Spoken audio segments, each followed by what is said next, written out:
رحم الله من قرأ الفاتحة. صل على محمد صل على محمد وآل محمد. بسم الله الرحمن الرحيم. الحمد لله رب العالمين الرحمن الرحيم مالك يوم الدين. إياك نعبد وإياك نستعين. اهدنا الصراط المستقيم صراط الذين أنعمت عليهم غير المغضوب عليهم ولا الضالين.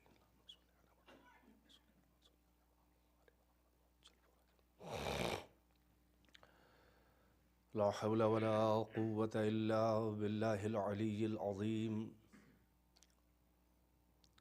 حسبنا الله ونعم الوكيل، نعم المولى ونعم النصير. أعوذ بالله السميع العليم من الشيطان اللعين اللئيم الرجيم. بسم الله الرحمن الرحيم. الحمد لله الذي جعل مقام شيعة الحق عليا وصيرهم لخليله إبراهيم في ذلك الاسم سميا. الذي بعدا فلا يرى وقربا فشهد النجوى. والصلاة والسلام والتحية والإكرام على المبعوث بالحق نبيا والمصطفى بالرسالة نجيا. العبد المؤيد والرسول المسدد والنبي الممجد والمصطفى الأمجد والمحمود الأحمد.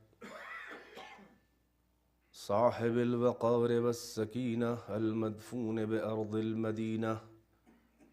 فاتحة كتاب التكوين، خاتمة مصحف التدوين.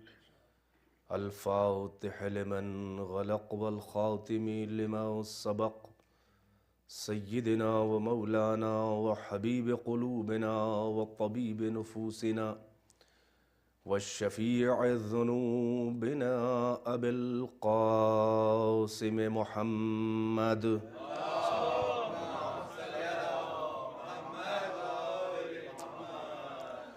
وآله الطيبين الطاهرين المعصومين أعلام الورى ومصابيح الدجى وأمان لأهل السرى الذين أذهب الله عنهم الرجس وطهرهم تطهيرا.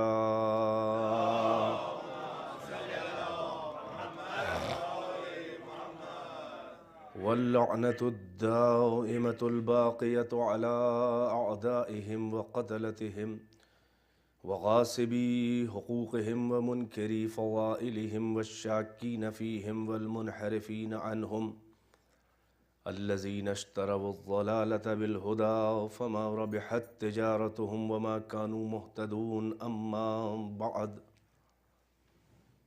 فقد قال الله تبارك وتعالى في القرآن الحكيم وهو أصدق القائلين وقوله الحق. بسم الله الرحمن الرحيم. إنما وليكم الله ورسوله والذين آمنوا الذين يقيمون الصلاة ويؤتون الزكاة وهم راكعون. صلوات بر محمد وآل محمد وعجل فرائض.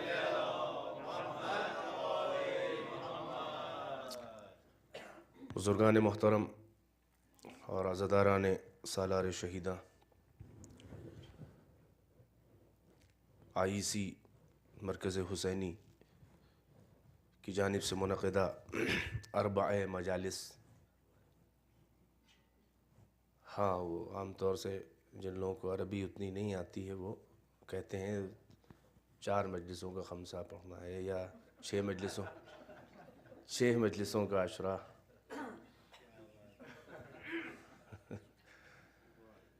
تو یہ 4 مجالس ہے، 4 مجلسوں کا سلسلہ ہے، جس میں میں نے آیہ ولایت کو عنوان سخن قرار دیا،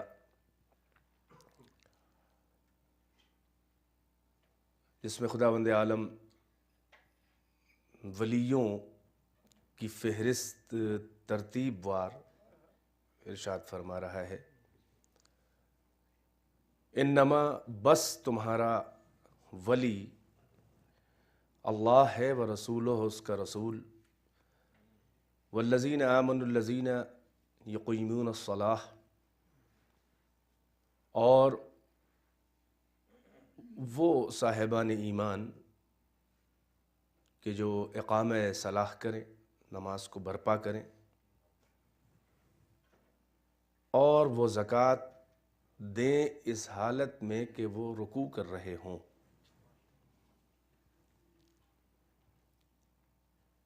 کل میں نے ابتداً عرض بھی کیا تھا، اور اکثر آج کے لوگ کل تھے، اور جو کل نہیں تھے وہ بعض آج ہیں،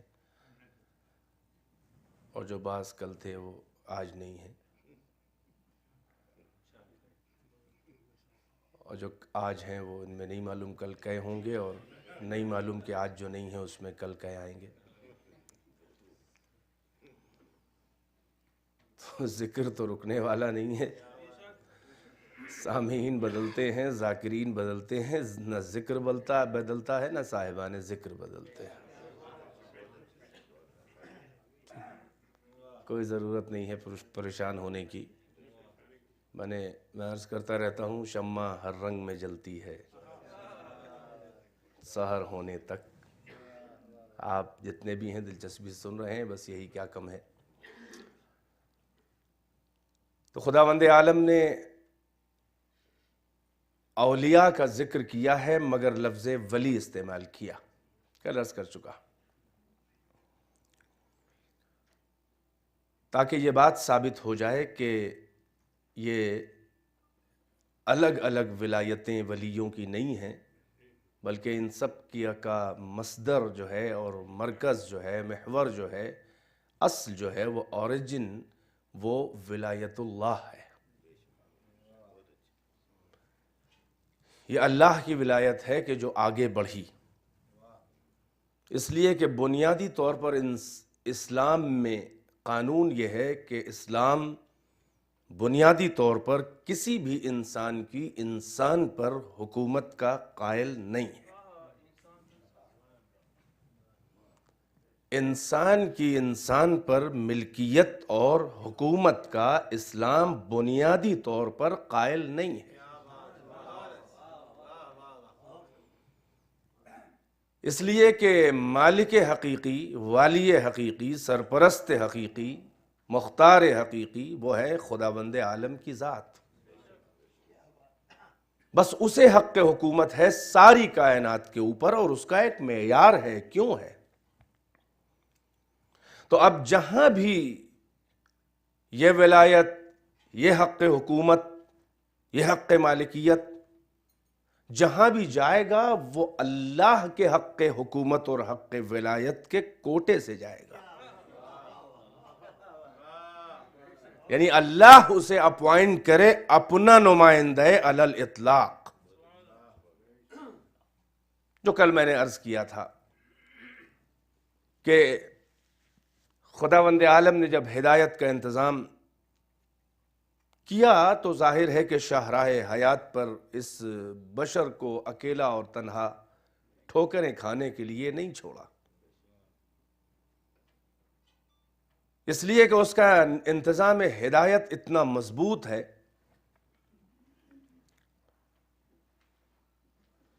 کہ کوئی بھی ہدایت لینے والا ہو یا نہ ہو، ہادی کا انتظام کیا اس نے۔ کوئی ہدایت لینے والا رہ جائے یا نہ رہ جائے، ہادی کا وجود رہے گا۔ یہی سبب ہے کہ جو پہلا بشر ہے وہ پہلا ہادی بھی ہے،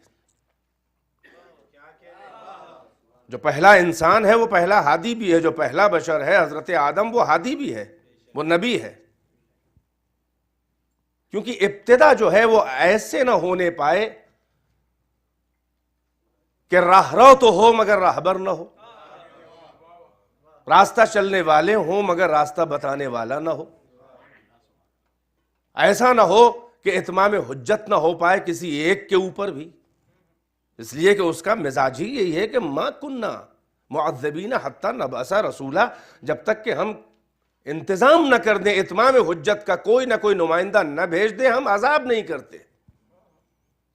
تو ظاہر ہے کہ شکوہ مشیت کیا کرے گی اگر انتظام ہدایت نہ کرے؟ بھائی یہی فلسفہ ہے کہ ابتدا ہی ہادی سے ہوئی ہے کہ کوئی ہدایت لینے والا رہے نہ رہے، ہادی رہنا چاہیے۔ تو جب ابتدا اتنی شاندار ہے تو کیا انتہا میں کبھی ایسا ہو سکتا ہے کہ ہدایت دینے والے نہ رہیں، ہدایت لینے والے پیاسے رہیں؟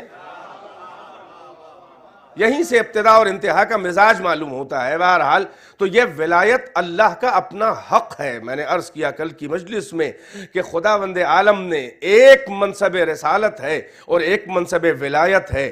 اللہ کا 100% نمائندہ، اس پہ گفتگو ہو رہی تھی کہ 100% نمائندہ، اس کا ایبسولوٹ نمائندہ جسے کہتے ہیں 100% نمائندہ، کوئی منصب رسالت اور نبوت سے نہیں ہو سکتا۔ وہ اس لیے کہ اللہ نہ نبی ہے نہ اللہ رسول ہے، رسالت اور نبوت اس کے اپنے خاص عہدے نہیں ہیں، اور نمائندہ وہ ہوتا ہے کہ جو وہی عہدہ لے کر آئے کہ جو عہدہ پروردگار ہے۔ لہٰذا جو اللہ رسول و نبی نہیں ہے وہ اللہ ولی کائنات ہے۔ آپ نے سماعت فرمایا، کل کی بات میں نے دہرائی بات سامعین کے لیے تاکہ وہ کنیکٹ ہو جائے اور بیان میرا مربوط اور وابستہ ہو جائے کل کی مجلس سے۔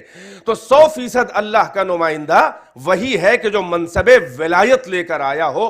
بھائی یہی سبب ہے کہ رسالت جب اس کا اپنا منصب نہیں ہے تو اس نے بلا کے وہ منصب نہیں دیا، بلکہ پیغام کے اور وسیلوں کے ذریعے کام چلا لیا۔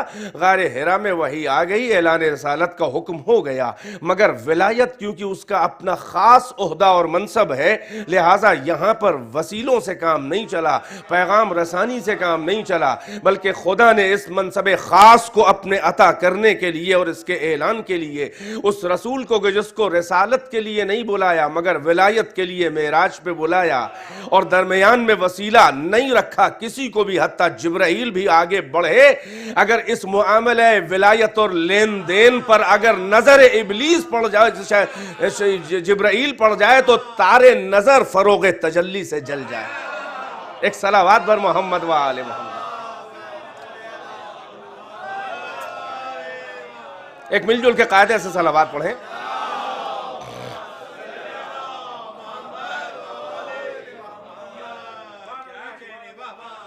یہ کل تک کے بیان کو آپ کے اذہان عالیہ میں 2 منٹ پہ میں نے پہنچایا، تو کل اس منزل پر میں لے کے آیا تھا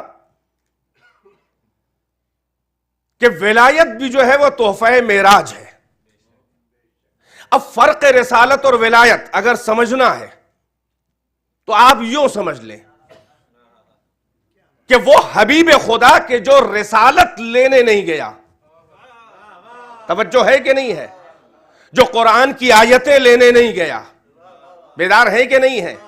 یعنی وہ حبیب خدا کے جو قرآن مقدس کی آیتیں لینے نہیں گیا، خداوند عالم نے اپنے اللہ نے اپنے رسول کو جتنی بھی قرآن کی آیتیں، سورے وغیرہ وغیرہ، یعنی اتنا بڑا یہ قرآن، اتنی بڑی یہ کتاب ہے، یہ اتنا بڑا معجزہ خالدہ نبوت ہے صبح قیامت تک کے لیے کہ آسمانی کتابیں سب اللہ کا کلام ہے، مگر کوئی بھی آسمانی کتاب اور صحیفہ جو ہے وہ معجزہ بن کے بطور چیلنج کے جن و انس اور کائنات کے لیے نازل نہیں ہوا، بلکہ یہ اکیلی وہ کتاب ہے کہ جو چیلنج کے طور پر اس کا ایک ایک حرف معجزہ ہے، ایک ایک حرکت معجزہ ہے، ایک ایک زبر، زیر، پیش، سکون، جزم، تشدید، ہر ایک اس کا کوما، فل اسٹاپ، ہر آیت اس کا ہر لفظ، ہر سورہ اس کا مکمل کتاب، اس کے معانی، اس کے الفاظ، اس کی بلاغت، اس کی فصاحت، اس کے الفاظ اور اس کے معانی اور اس کے الفاظ کی ترتیب میں جو ایک صوتی آہنگ اور ایک ردم، ایک موسیقیت جو پیدا ہوئی ہے، یہ سب معجزہ ہے۔ یہ معجزہ ظاہری ظاہری الفاظ کے بھی ہیں، باطنی بھی ہیں، معانی کے بھی معجزے ہیں، الفاظ کے بھی معجزے ہیں، اور اتنی بڑی کتاب ہے کہ تورات سب سے بڑی کتاب قرآن سے پہلے ہے، مگر تورات کے بعد قرآن جو ہے وہ ناسخ شرائع ہے، کتب ما سلف کو منسوخ کرنے والی ہے، کہ جو صاف صاف ساری کائنات کے جن و بشر کو صبح قیامت تک یہ چیلنج کر رہا ہے خدا وند عالم کہ پورے قرآن کا جواب پہلے مانگا، جب نہ لا پائے تو کہا کہ اگر یہ افترا ہے، یہ بندے ایک محمد کی بشر کی طرح سے اگر یہ ایجاد ہے تو تم بھی عشر و سور مفترعات، تم بھی 10 سورے ویسے ہی قرآن کے سوروں کی طرح گڑھ کے لے آؤ۔ اور جب 10 کا بھی نہیں جواب آیا تو مشیت نے بھی کہا کہ ہم ضدی ہٹ دھرموں کو ذلیل کر کے رہیں گے، تم جواب اب بھی نہ لا پائے تو نہیں، اب 10 سورے نہیں، ایک قرآن نہیں، ان کنتم فی ریب مما نزلنا علی عبدنا فاتوا بسورۃ من مثلہ، اگر تمہیں شک ہے کہ یہ قرآن جو ہم نے اپنے بندے محمد پہ نازل کیا ہے، اگر اس میں شک ہے کہ بحیثیت بشر کے یہ محمد کا کلام ہے، یہ اساطیر الاولین ہے، یہ پچھلوں کی کہانیاں ہیں کہ جس نے اپنے بزرگوں اور کاہنوں سے اور وغیرہ وغیرہ اور تاریخ کو پڑھ کے اس نے سیکھا ہے اور جمع کر لیا ہے، اور بحیثیت بشر کے یہ اس کی ایجاد اور اس کا کلام ہے، تو ایک سورہ تم بنا کے اس قرآن کے مقابل لے آؤ۔ ظاہر ہے کہ وہ سورہ کوثر کو چیلنج کے طور پہ پیش کیا گیا، بھائی توجہ کا تعلیم ہوں، اب تک کے الفاظ کا چیلنج خداوند عالم میں نے قرآن کا وزن بتایا کہ آپ سمجھیں کہ قرآن کون سی کتاب ہے کہ جو معجزہ خالدہ ہے، رسالت مصطفیٰ کے لیے ایک معجزہ ہے، اور اللہ جو ہے وہ عقول کائنات کو یہ چیلنج کر رہا ہے کہ اس کا جواب لے آؤ۔ ایک قرآن پورا نہیں، 10 سورے، 10 سورہ نہیں، ایک سورہ، مگر اتنا یاد رہے کہ اب تک کے الفاظ کا چیلنج خداوند عالم کر رہا تھا، اب تک کے معانی قرآن کا چیلنج نہیں کیا گیا تھا۔ بھائی توجہ صاحبان فکر و نظر، اب تک کے معانی کا چیلنج خداوند عالم نے نہیں کیا تھا، فقط الفاظ کا چیلنج کیا تھا۔ الفاظ کا چیلنج اس کی تحدی ہے کہ اس کا جواب لے آؤ، یعنی معانی کا چیلنج نہیں ہے کہ ان معانوں کی بلندی اور اس کی گہرائی کا کوئی جواب لے آؤ، نہیں، بلکہ فصاحت بلاغت ظاہری، یعنی صنائع و بدائع ظاہریہ اور لفظیہ، جو صنعتیں، جو اس کے اندر فنکاریاں، صنعتیں لفظی ہیں، جس کو آپ ریٹورکس کہتے ہیں، بھائی توجہ ہے کہ نہیں ہے، یعنی معانی کی گہرائی اور اس ایلوکوینس کا بھی کوئی چیلنج نہیں کیا گیا تھا کہ بلاغت معانی کا لے آؤ، نہیں، بلکہ یہ تمہارے ہی لغات عرب کے جو پھول ہیں، یہ تمہارے چمنستان لغت عربی کے اندر جو الفاظ کے پھول کھلے ہوئے ہیں، میں کوئی الگ سے کوئی پھول لے کر نہیں آؤں گا، بلکہ تمہارے ہی لغات چمن سے جو پھول ہیں تمہارے پسندیدہ، انہی مانوس اور حسین پھولوں کو ہم تمہاری لغتوں سے، تمہارے چمنستان سے چن چن کے کچھ بے ترتیب پھولوں کو لے کر ایک ایسی ترتیب دے کر اور تمہارے ہی لفظوں کے پھولوں کا گلدستہ سجا کے تمہارے سامنے پھر واپس کر کے پیش کر رہے ہیں۔ ذرا بتا دو انصاف سے کوئی لفظ بھی اس میں غیر مانوس ہے کہ جس سے تمہارے مزاج اور تمہاری زبان اور تمہارا ذہن اور تمہارا سماج آشنا نہ ہو، پہچانتا نہ ہو؟ یہ گلدستہ تمہاری ہی نظر، تمہارے ہی کشکول لغات سے کر رہے ہیں، مگر تم ان کس کے معانی کا جو سیکوینس ہم نے رکھا ہے، جو ترتیب رکھی ہے، جس میں ایک ردم پیدا ہو گیا ہے، جس میں ایک نغمگی ہے، جس میں ایک موسیقیت ہے، اور عجب کمال ہے کہ تم کو نظم پر بڑا افتخار ہے، قصائد اپنے اشعار پر، تو ہر ذوق شعری کی تسکین اس میں ہے، مگر یہ شعر نہیں ہے۔ ایک صلوات پڑھیں بر محمد و آل محمد۔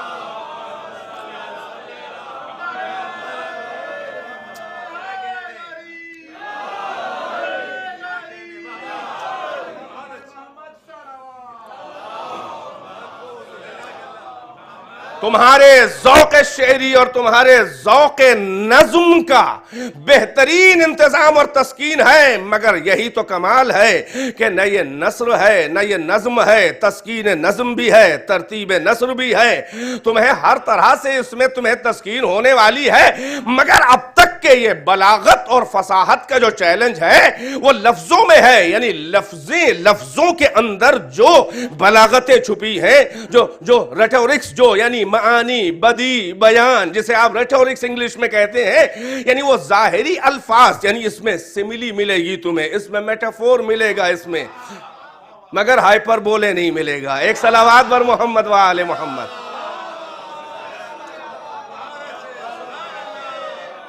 توجہ ہے کہ نہیں ہے؟ مبالغہ اس میں نہیں ملے گا کہیں پر بھی۔ تو یہ ظاہری لفظوں کا چیلنج اب تک کے قرآن میں خداوند عالم نے کیا تھا، اب تک کے معانی کا چیلنج نہیں تھا۔ جب الفاظ کا بھی جواب نہ لے آئے تو اب خداوند بلاغت نے کہا کہ اب معانی کا چیلنج بھی لیے جاؤ، اس لیے کہ اللہ کا مخاطب وقت فقط اس زمانے کے ظاہری اشعار عرب، شعراء عرب اور ادباء و بلغاء نہیں تھے، کیونکہ صبح قیامت تک کے لیے عقول کائنات کو چیلنج کرنے والا تھا یہ قرآن۔ لہذا شاید مستقبل قریب نہیں تو مستقبل بعید میں کوئی ایسا سرپھیرا پیدا ہو کہ جو تناقض قرآن میں دکھائے، معانی میں اختلاف و کنٹرڈکشن دکھائے، جیسے کہ 11ویں امام کے زمانے میں، بھائی توجہ ہے کہ نہیں ہے، اسحاق کندی دہریے نے قرآن کے اندر کنٹرڈکشن اور تضاد کا مجموعہ ایک جمع کر کے دکھایا تھا، جس کو امام نے حل کیا تھا۔ بھائی توجہ ہے کہ نہیں ہے؟ لہذا پہلے ہی سے قرآن نے کہا کہ یہ ہم جانتے ہیں، ہم فکروں کو جانتے ہیں، ہم لوہے ذہن پر ابھرنے والے فکروں کے خطوط سے آشنا ہیں، اس لیے کہ ہم عالم ازلی اور ابدی ہیں۔ ہمارے لیے ماضی و حال و مستقبل کا زمانہ تمہاری حیثیت کے لحاظ سے ہمارے لیے کوئی نہ ماضی ہے، نہ کوئی حال ہے، نہ کوئی مستقبل ہے، ہر مستقبل ہمارے لیے ماضی سے زیادہ واضح ہے۔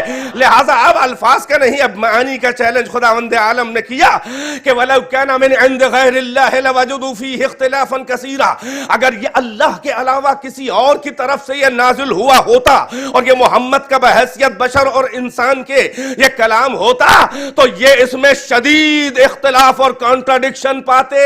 بھائی توجہ ہے کہ نہیں ہے؟ اس لیے کہ اگر محمد کا بحیثیت بشر اور انسان کے اپنا ایجاد کیا ہوا یہ کلام ہے، میرا نہیں ہے، تو خاصہ فطرت بشر یہ ہے کہ انسان کی فکر کے اندر فکری ارتقاء ہوتا ہے، علم میں نمو ہوتا ہے، علم میں اضافہ ہوتا ہے۔ اب جس کے علم میں اضافہ نہ ہو وہ شرافت انسانی کا مظہر نہیں بن سکتا۔ کمال انسانی یہی ہے کہ کل جو علم تھا اس سے آج آگے ہو جائے۔ توجہ ہے کہ نہیں ہے؟ اور یہی انسان کا نمو علم اور نمو فکر اور اس کا ذہن جو آگے بڑھتا ہے، ترقی کرتا ہے، یعنی کل کم تھا آج آگے، جتنا آج ہے کل اس سے بھی آگے ہو جائے گا۔ بھئی یہی تو وجہ ہے، یہی تو سبب امتیاز ہے انسان کا ملائکہ پہ افضلیت کا، یہی راز ہے۔ جس کا علم جامد ہو، نمو نہ ہو، اضافہ نہ ہو، ایک جگہ پہ جتنا ملے ٹھہرا رہے، جس علم میں ڈائنامی نہ ہو، جس میں سکسیشن نہ ہو، جس میں ترقی اور اضافہ نہ ہو، وہ علم انسانی نہیں ہے، بلکہ وہ علم جامد جو ہے وہ ملائکہ کا علم ہے۔ ملائکہ میں یہ صلاحیت نہیں ہے کہ وہ اپنے علم میں ترقی کر سکیں۔ بھائی توجہ ہے کہ نہیں ہے؟ بھائی اسی مقابلہ ترقی علم پر ہی تو ملائکہ ہارے اور آدم جیتے۔ بھائی بیدار ہے کہ نہیں ہے؟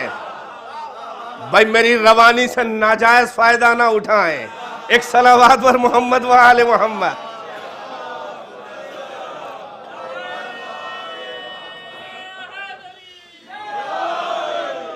آ گئی بات تو میں کہتا چل رہا ہوں، قرآن سے پڑھ رہا ہوں تو قرآن کا تھوڑا سا تعارف تو کر دوں، پھر سمجھ میں آئے کہ قرآن کیا ہے، رسالت کیا ہے، ولایت کیا ہے، امامت کیا ہے، توحید کیا ہے اور نتیجہ کیا ہے، اور ہم کاہے کے لیے شیعہ ہیں۔ بھائی سمجھے نا؟ ارے قرآنی سے تو باتیں لا رہا ہے تو قرآن کو تو سمجھ لیا جائے۔ بھائی توجہ کا طالب ہوں، یعنی یہ کہ بحیثیت بشر کے اگر اس کا یہ کلام ہوتا، یہ قرآن محمد کا بحیثیت انسان و بشر کے اس کا اپنا ایجاد کیا ہوا کلام ہوتا تو خاصہ فطرت بشر یہ ہے، خمیر بشریت کی اچھائی سمجھ لیں یا کمزوری سمجھ لیں کہ فکر میں ارتقاء ہوتی ہے، فکر پختگی پہ کی منزل پہ دھیرے دھیرے جاتی ہے، علم میں اضافہ ہوتا ہے، اور یہی شرافت اور افضلیت انسان کا سبب ہے۔ ملائکہ کے علم میں اضافہ نہیں ہوتا، یہی تو سبب ہے کہ جب ملائکہ نے منصب خلافت کے اعلان کے بعد جب یہ احتجاجی لہجے میں ہلکا سا شکوہ ان محرم مشیت فرشتوں نے معصوم لہجے میں جب ہلکا سا شکوہ یہ کیا تھا، انی جاعل فی الارض خلیفہ کا اعلان سن کر کہ اتجعل فیہا من یفسد فیہا ویسفک الدماء ونحن نسبح بحمدک ونقدس لک، کیا ایسوں کو بنائے گا اپنا خلیفہ کہ جو فساد کریں، خون ریزی کریں، تلوار چلائیں، گلے کاٹیں، خون بہائیں، درا حالے کہ ہم تیری حمد کی تسبیح کرنے والے اور ہم تیری پاکی کا کلمہ پڑھنے والے تیرے معصوم فرشتے ہیں، تیرے سجدہ گزار ہیں۔ تو جواب آیا تھا بڑے بزرگانہ لہجے میں مشیت کا کہ انی اعلم ما لا تعلمون، اے میرے معصوم سیدھے سادھے بھولے بھالے فرشتوں کہ جن کی نظر مستقبل کے دبیس پردوں کو چاک کر کے نتائج تک نہیں پہنچ رہی ہے، جو میں جانتا ہوں وہ تم لوگ نہیں جانتے ہو کہ میرا حسن انتخاب نظر کون لوگ ہیں۔ بھائی توجہ ہے کہ نہیں ہے؟ مگر معصوم فرشتوں کو بھی احساس خطا ہوا، عتاب تو نہ کیا مگر لہجے کے عتاب۔ بھائی شریف ہے، فرشتے ہیں، معصوم ہیں، یہ وہ بے حیا کیمپینین نہیں ہیں۔ صلوات بر محمد و آل محمد۔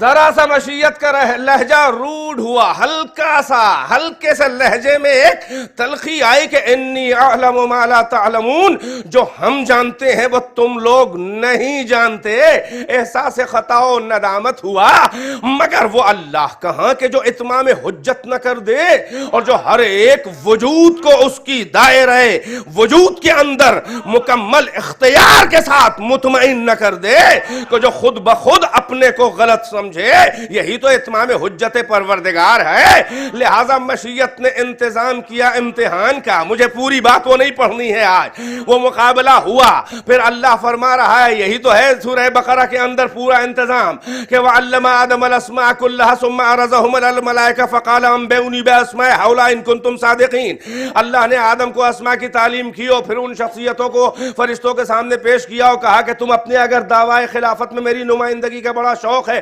سچے ہو تو تم ان کے نام بتا دو۔ یعنی امتحان علم ہوا ہے منصب خلافت کے لیے، سیاست کا امتحان نہیں ہوا ہے، قبیلے کا امتحان نہیں ہوا ہے، امتحان علم ہو رہا ہے خلافت الہیہ کے لیے۔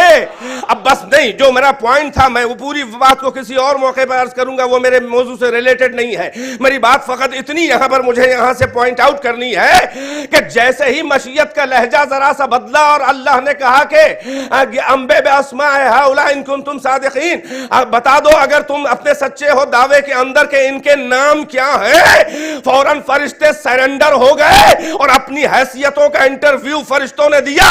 قالو، سارے فرشتے ایک ساتھ ہو کے بولے سبحانکا، پاک اور پاکیزہ ہے تیری ذات، کسی بھی طرح کی بدگمانی سے ہمیں بدگمانی نہیں ہے۔ سبحانکا لا علم لنا الا ما علمتنا، ہم کو بس اتنا ہی معلوم ہے کہ جتنی تعلیم تو نے دے دی ہے۔ یعنی فرشتے کیا یہ ہے، فرشتے کی حیثیت یہ ہے کہ جو علم دے دیا جائے اس میں اضافہ نہ ہو۔ بھائی توجہ ہے کہ نہیں ہے؟ سبحانک لا علم لنا الا ما علمتنا، اے میرے پروردگار مجھے بس اتنا ہی معلوم ہے کہ جتنا تو نے مجھے علم دے دیا ہے۔ یعنی فرشتہ ہونا بڑی بات نہیں ہے، جہاں علم میں جمود ہو، اضافہ نہ ہو، اسے کہتے ہیں فرشتگی۔ جہاں علم میں اضافہ ہو اسے کہتے ہیں آدمیت۔ وہ عالم نہیں ہوتا کہ جس کا نظریہ نہ بدلے۔ بھائی توجہ ہے کہ نہیں ہے؟ وہ عالم نہیں ہے جسے احساس خطا نہ ہو۔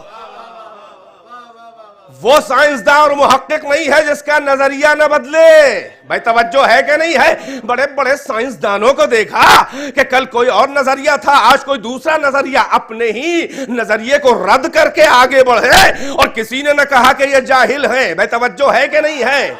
بھائی ماضی کی جہالت پہ ٹھہرا رہنا جہالت ہے۔ توجہ ہے کہ نہیں ہے؟ یہ کمال اور یہ فخر تو فقط انہی شخصیتوں کو ہے کہ جو گہوارے میں کہتے ہیں وہی نو کے سنا میں کہتے ہیں۔ صلوات بر محمد و آل محمد.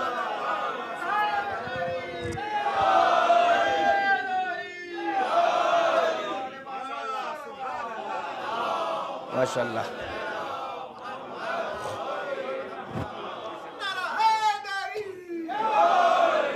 تو کمال بشریت جمود علمی نہیں ہے، بلکہ فکر میں اضافہ ہو، علم میں اضافہ ہو. مگر اس میں ایک خطرہ یہ ہے کہ پچھلے نظریات سیف نہیں ہیں. جب اگلا نظریہ دیا اور اس سے کنٹراسٹ ہے اور آگے بڑھے تو پچھلے نظریات جو ہیں وہ باطل قرار پائے. خود ہم نے امضا کی، دستخط کی کہ خود ہمارے پچھلے نظریات اور انوینشنز اور جتنی بھی ہماری تلاش اور جستجو اور اوپینینز تھے وہ سب غلط تھے، تبھی تو اس کو رد کر کے ہم آگے بڑھ کے ایک نیا نظریہ دے رہے ہیں. بس یہی فرق ہے، یہ رحم پروردگار ہے کہ اس نے اپنے لطف و کرم سے انسان کو اس کارگاہ ہستی کے اندر سلیقہ زندگی اور زندگی گزارنے کا راستہ اپنی طرف سے سکھایا. یہ ان کے حوالے نہیں کیا کہ قانون تم خود سے بنا لو، اس لیے کہ یہ 4 روزہ زندگی جو 2 آرزو اور 2 انتظار میں گزر جاتی ہے، اگر قانون بنانے کا حق تمہیں دے دیا تو یہ عمر عزیز قلیل تجربات کی نظر ہو جائے گی. توجہ فرما رہے ہیں، بات سے بات نکلتی چلی آ رہی ہے. اسی لیے اس نے کہا کہ قانون ہم بنائیں گے، قانون تمہیں نہیں بنانا ہے. یہ چھوٹی سی زندگی کہاں تجربوں میں، لیبورٹریز میں گزارو گے؟ ہم خالق عقل و خالق فطرت و خالق کائنات و خالق وجود ہیں. ہم تمہاری کمیوں اور اچھائیوں، تمہاری احتیاجات اور ضروریات، تمہاری نیسیسٹیز اور تمہاری ریکوائرمنٹس کو ہم بہتر جانتے ہیں. لہٰذا بہتر یہ ہے کہ تم تجربے میں زندگی اپنی خراب نہ کرو، پہلے ہی سے ہم سے قانون لے جاؤ. تو پھر ہر قانون ہم سے لینا ہوگا. ارے قانون ہم سے لوگے اور اپنا حاکم خود سے بناؤ گے. ایک صلوات پڑھیں بر محمد و آل محمد.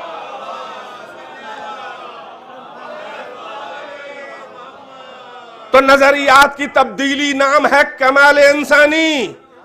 کمال انسانی ہے نظریات و فکر اور علم میں ارتقاء. اب اگر یہ قرآن میرے نمائندے جس کو تم کہہ رہے ہو کہ محمد کا اپنا کلام ہے، تو فطرت بشری یہ ہے، خاصہ بشریت اور انسانیت یہ ہے کہ جو بچپنے میں معیار کلام ہے، نوجوانی میں معیار کلام اور آگے بڑھتا ہے، فکر میں نمو ہوتا ہے، کلے پھوٹتے ہیں وجود انسانی کے. فکر آگے بڑھتی ہے، فکر میں اضافہ ہوتا ہے. جو جوانی میں فکر ہے وہ بچپنے میں نہیں تھی. جو 40 سال پہ فکر ہے وہ 30 سال اور 20 سال پہ نہیں تھی. اور جو عقل 60 سال پہ ہے وہ 40-50 پہ نہیں ہے. توجہ ہے کہ نہیں ہے؟ 40 پہ جسم پختہ ہوتا ہے، 60 پہ عقل پختہ ہوتی ہے. جب جسم بوڑھا ہونے لگے تو فکر کی جوانی آتی ہے. توجہ ہے کہ نہیں ہے؟ لہذا کسی بھی بزرگ کو کوئی بوڑھا نہ سمجھے. ہم جسم کے جوان ہیں، یہ عقل کے جوان ہیں. ایک صلوات بر محمد و آل محمد.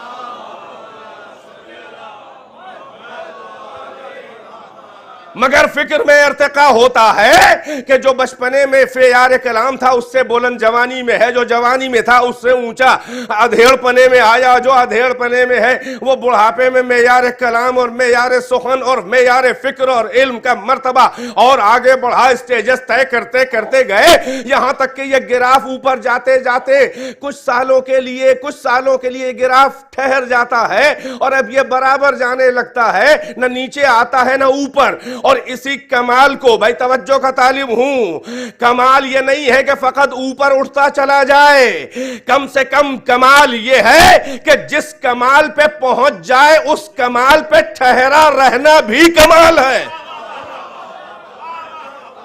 بھئی اگر آپ یہ تھوڑے سے یہ درس زندگی ہیں، یہ وزڈم کی باتیں ہیں، حکمت کی، کمال پیدا کرنا آسان ہے، کمال پہ ٹھہرا رہنا مشکل ہے.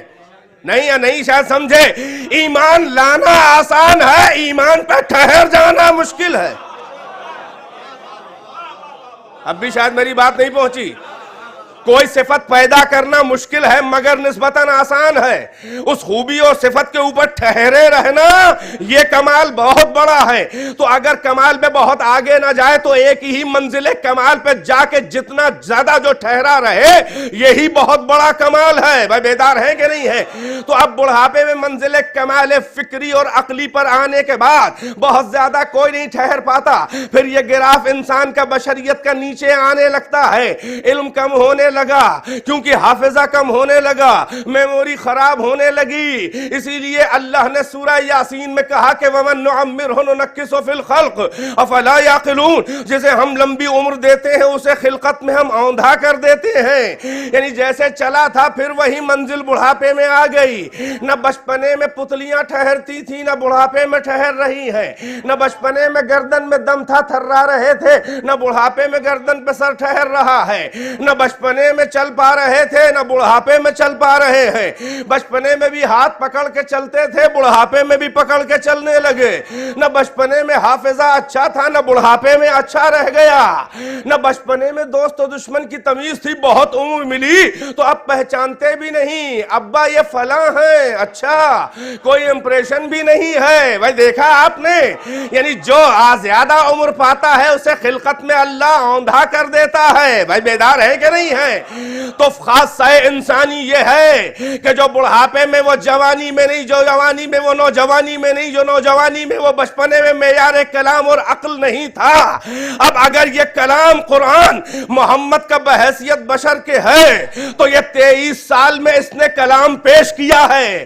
بھائی 40 سال کا ہوا تو اقرا بسم ربک سے بات شروع کی, اور 63 سال کا ہوا تو الیوم اکملت لکم دینکم. صلوات علی محمد و آل محمد.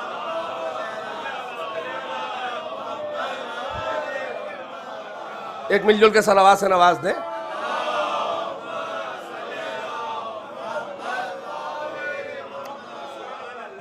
بھائی وہ پوائنٹ جو میں لے کے چلا تھا بڑی محنت مجھے کرنی پڑی, مگر آپ کو وہ پیغام پہنچانا تھا کہ اگر یہ بحیثیت بشر کے محمد کا کلام ہے تو خاصہ بشریت یہ ہے, فطرت بشریت یہ ہے. اسے اچھائی سمجھ لو یا کمی سمجھ لو کہ جو معیار کلام بڑھاپے میں ہوتا ہے وہ جوانی میں نہیں ہوتا, جو جوانی میں ہے وہ نوجوانی میں نہیں, جو نوجوانی میں وہ بچپنے میں نہیں. یعنی معیار کلام بدلتا رہتا ہے, الفاظ کا انتخاب بدلتا رہتا ہے, معیار فکر بدلتا رہتا ہے, فکر و رشد کا کا فرق ہوتا رہتا ہے, یہ ویریشن ہوتا ہے. اب 1-2 سال میں محمد نے قرآن کو نہیں پیش کیا ہے بلکہ 23 سال میں یہ قرآن پیش کیا ہے. 13 سال مکے اور 10 سال مدینے, 40 سال سے شروع ہوا اور 63 سال پہ آخری بات ہے. اور خاصہ بشریت یہ ہے کہ فکر میں نمو ہوتا ہے, علم میں اضافہ ہوتا ہے, معیار کلام بلند ہوتا ہے, آگے بڑھتی جائے عمر کلام پختہ ہوتا چلا جاتا ہے. تو اقرا بسم ربک کی پہلی وحی سے لے کر الیوم اکملت لکم دینکم, ارے بھائی کہیں تو تضاد دکھا دو, کہیں تو فکری ارتقاء دکھا دو, بھائی کہیں تو بتا دو کہ پہلی آیت کا معیار کلام پست ہے اور آخری آیت کا معیار بلند ہے. بھائی توجہ ہے کہ نہیں ہے؟ یعنی یہ کہ اگر بحیثیت بشر کے یہ محمد کا کلام ہے تو لوجدوا فیہ اختلافا کثیرا, شدید اختلاف اس میں پاتے, کیونکہ انسان سہو و نسیان کا مرکب ہے.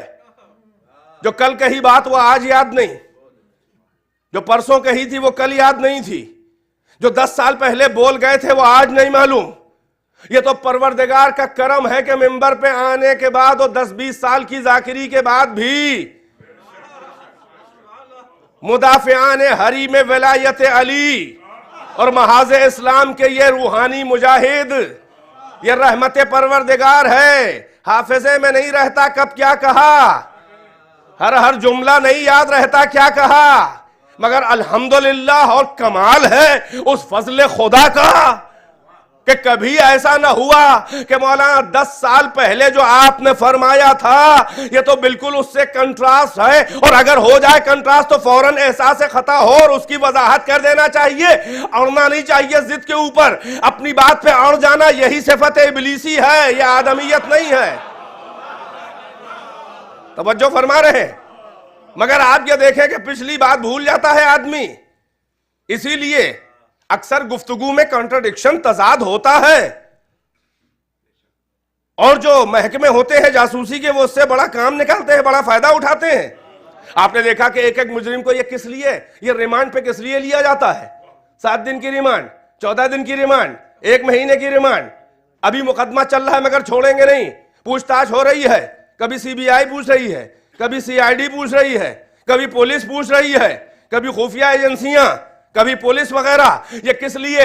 یہ مختلف موقعوں کے اوپر بیانات درج کرائے جاتے ہیں اس شخص سے جو ملزم ہے کہ اگر یہ چھپا رہا ہے, کچھ اگر ہیڈن ہے, یہ کچھ اگر فیکٹس کو ہائیڈ کر رہا ہے, تو اس سے وقتاً فوقتاً مختلف حالات و مختلف کیفیات میں کبھی ڈرا کے, کبھی دھمکا کے, کبھی خوش کر کے, کبھی رنجیدہ کر کے, کبھی پیٹ کے, کبھی کھانا کھلا کے, کبھی پانی پلا کے, کبھی صبح, کبھی شام, کبھی جگا کے, کبھی جاگتے ہوئے, کبھی سونے نہ دے تب پوچھو, تاکہ کہیں نہ کہیں سے تو کانٹراڈکشن سمجھ میں آئے. اس لیے کہ خاصہ بشریت بلکہ کمزوری خمیر بشریت یہ ہے کہ اسے اکثر باتیں یاد نہیں رہتی. اور یہ یاد رہے کہ محاورہ مشہور ہے کہ دروغ گورا حافظہ نہ باشد, جھوٹے کی میموری خراب ہوتی ہے.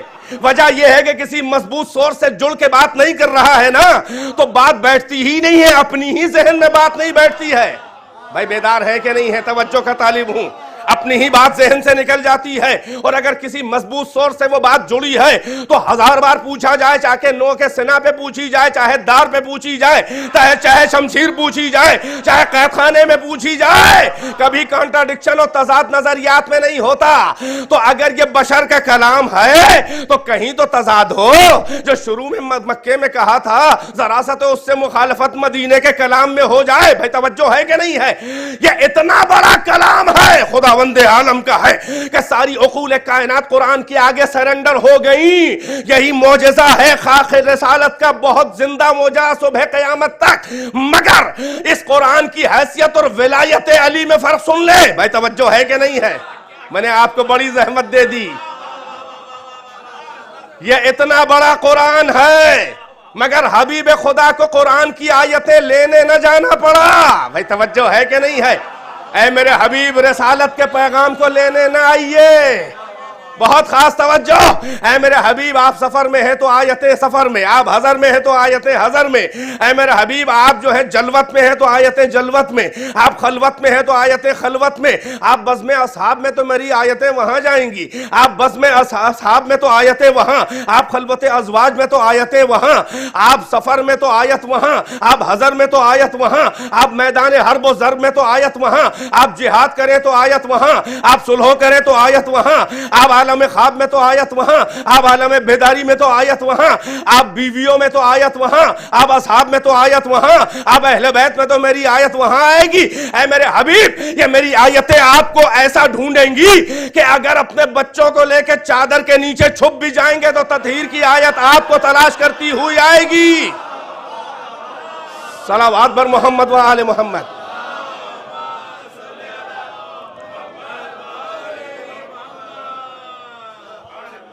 میرا مجمع شاید آج کنیکٹ نہیں ہو پا رہا ہے اتنا. ایک صلوات پڑھے بر محمد و آل محمد.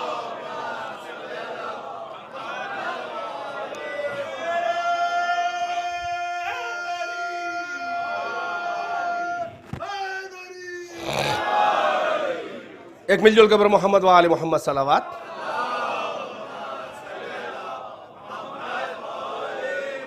اے میرے حبیب یہ قرآن کی آیتیں ہیں, یہ رسالت کا معجزہ ہے. بھائی توجہ ہے کہ نہیں ہے؟ یہ قرآن کی آیتیں ہیں. آپ جہاں جہاں جائیں, آپ مسجد میں جائیں تو آیت وہاں, آپ خواب میں تو آیت وہاں, آپ بیداری میں آیت وہاں, آپ محراب میں ہیں تو آیت وہاں, آپ قیام میں تو آیت وہاں, آپ رکوع میں تو آیت وہاں, آپ سجود میں تو آیت وہاں, آپ ممبر پہ تو آیت وہاں, آپ ممبر پہ تو آیت وہاں, آپ مکے میں تو آیت وہاں جائے گی, آپ مدینے چلے جائیں تو آیتیں وہاں جائیں گی.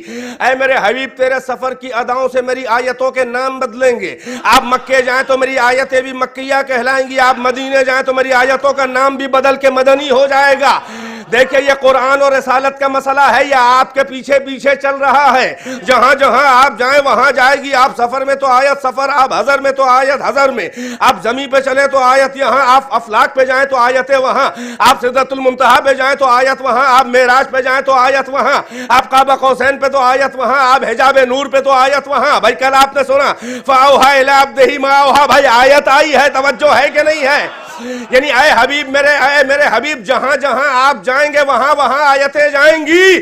تو اب قرآن اور ولایت علی کا فرق سن لو بھائی, توجہ ہے کہ نہیں ہے؟ قرآن رسالت کا معجزہ ہے بھائی. جو رسول قرآن کی آیتیں لینے نہ گیا وہ حکم ولایت علی لینے معراج پہ گیا. بس میں اس منزل تک لے آیا جہاں پہ آپ کو کل چھوڑا تھا. بھائی خلاصہ معراج کیا ہے؟ بھائی سن لیں, خلاصہ معراج کیا ہے؟ مجھے پورا واقعہ نہیں پڑھنا ہے ورنہ سورہ نجم کی مکمل تفسیر ہو جائے گی اور میں بہت دور نکل جاؤں گا, اور وقت ہے نہیں اتنا کہ 4 مجلسوں کے اندر اس بات کو سمیٹوں. خلاصہ معراج یہ ہے کہ اللہ بتا رہا ہے قرآن میں کہ میرے حبیب نے معراج میں کچھ دیکھا اور کچھ سنا.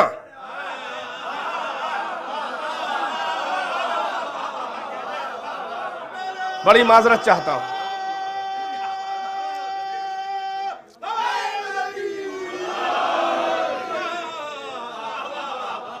میں نے تعارف قرآن آپ کا آدھا گھنٹہ صرف کیا صرف اس لیے کہ آپ قرآن کی عظمت سمجھ جائیں کہ قرآن کیوں معجزہ ہے.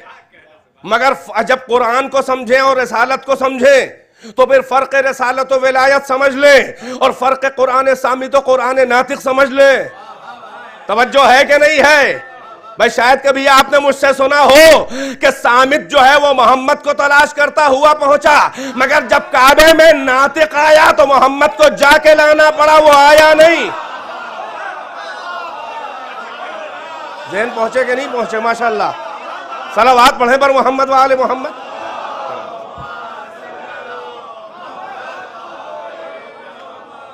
لیکن یہ یاد رہے کہ خلاصہ معراج جو ہے سورہ نجم میں ہے, 27واں پارہ. یہ قرآن اللہ نے سورہ نازل کیا تھا, امت نے قرآن کو پارہ پارہ کیا, صامت کو بھی پارہ پارہ کیا, ناطق کو بھی پارہ پارہ کیا. اللہ نے پارہ پارہ نہیں نازل کیا تھا.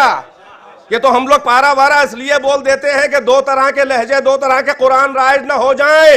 جن کو قرآن کی سالمیت کی کوئی فکر نہیں ہے وہ جو چاہتے ہیں کرتے ہیں. جو عزت قرآن کے محافظ ہیں غلامان علی, وہ کہتے ہیں کہ بھئی جو چاہو جیسے چاہو نام رکھو, ہمیں تو فکر ہے کہ قرآن زندہ رہے, اس کی عزت نہ جانے پائے. تم پارا پارا بولو وہی صحیح, جس ترتیب سے تم جہاں پہ چھاپ دو وہی صحیح, بسم اللہ کو آیے اول لکھو 1 نمبر ڈالو نہ ڈالو وہی صحیح. ارے ماں بین الدفتین جو ہے وہ محفوظ تو ہے. مزہ تو یہ ہے کہ دربار فرعون میں موسیٰ پل جائے.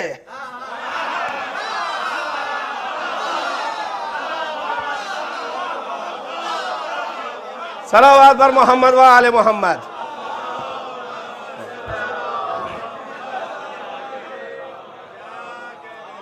تو یہ سورہ نجم کے اندر جو معراج کا واقعہ بیان کیا گیا ہے, جو میں نے کل آپ سے وعدہ کیا تھا کہ میں بیان کروں گا, کہ سورہ اسراء میں بھی 15واں پارہ جہاں سے شروع ہوا, سبحان الذی بسم اللہ الرحمن الرحیم سبحان الذی اسری بعبدہ لیلا من المسجد الحرام الی المسجد الاقصی الذی بارکنا حولہ لنریہ من آیاتنا. اس کو آیہ معراج کہتے ہیں لوگ. تمام مفسرین نے معراج کا واقعہ اس آیت کے ذیل میں لکھا ہے, اسی کے نیچے لکھا ہے تفسیروں میں. شیعہ سنی سب نے لکھا ہے. مزہ تو یہ ہے, مجھے بھی کوئی اختلاف نہیں ہے, مگر وہ وضاحت کر دوں کاہے کے لیے لکھا ہے. میں بزرگوں کی خطائیں پکڑ کے ممبر پہ اکیلے اترانے کا قائل نہیں ہوں کہ وہ غلط ہے, ایسا کچھ نہیں ہے. غلط خطائے بزرگاں گرفتن خطا, بزرگوں کی خطا پکڑنا ہی سب سے بڑی خطا ہے.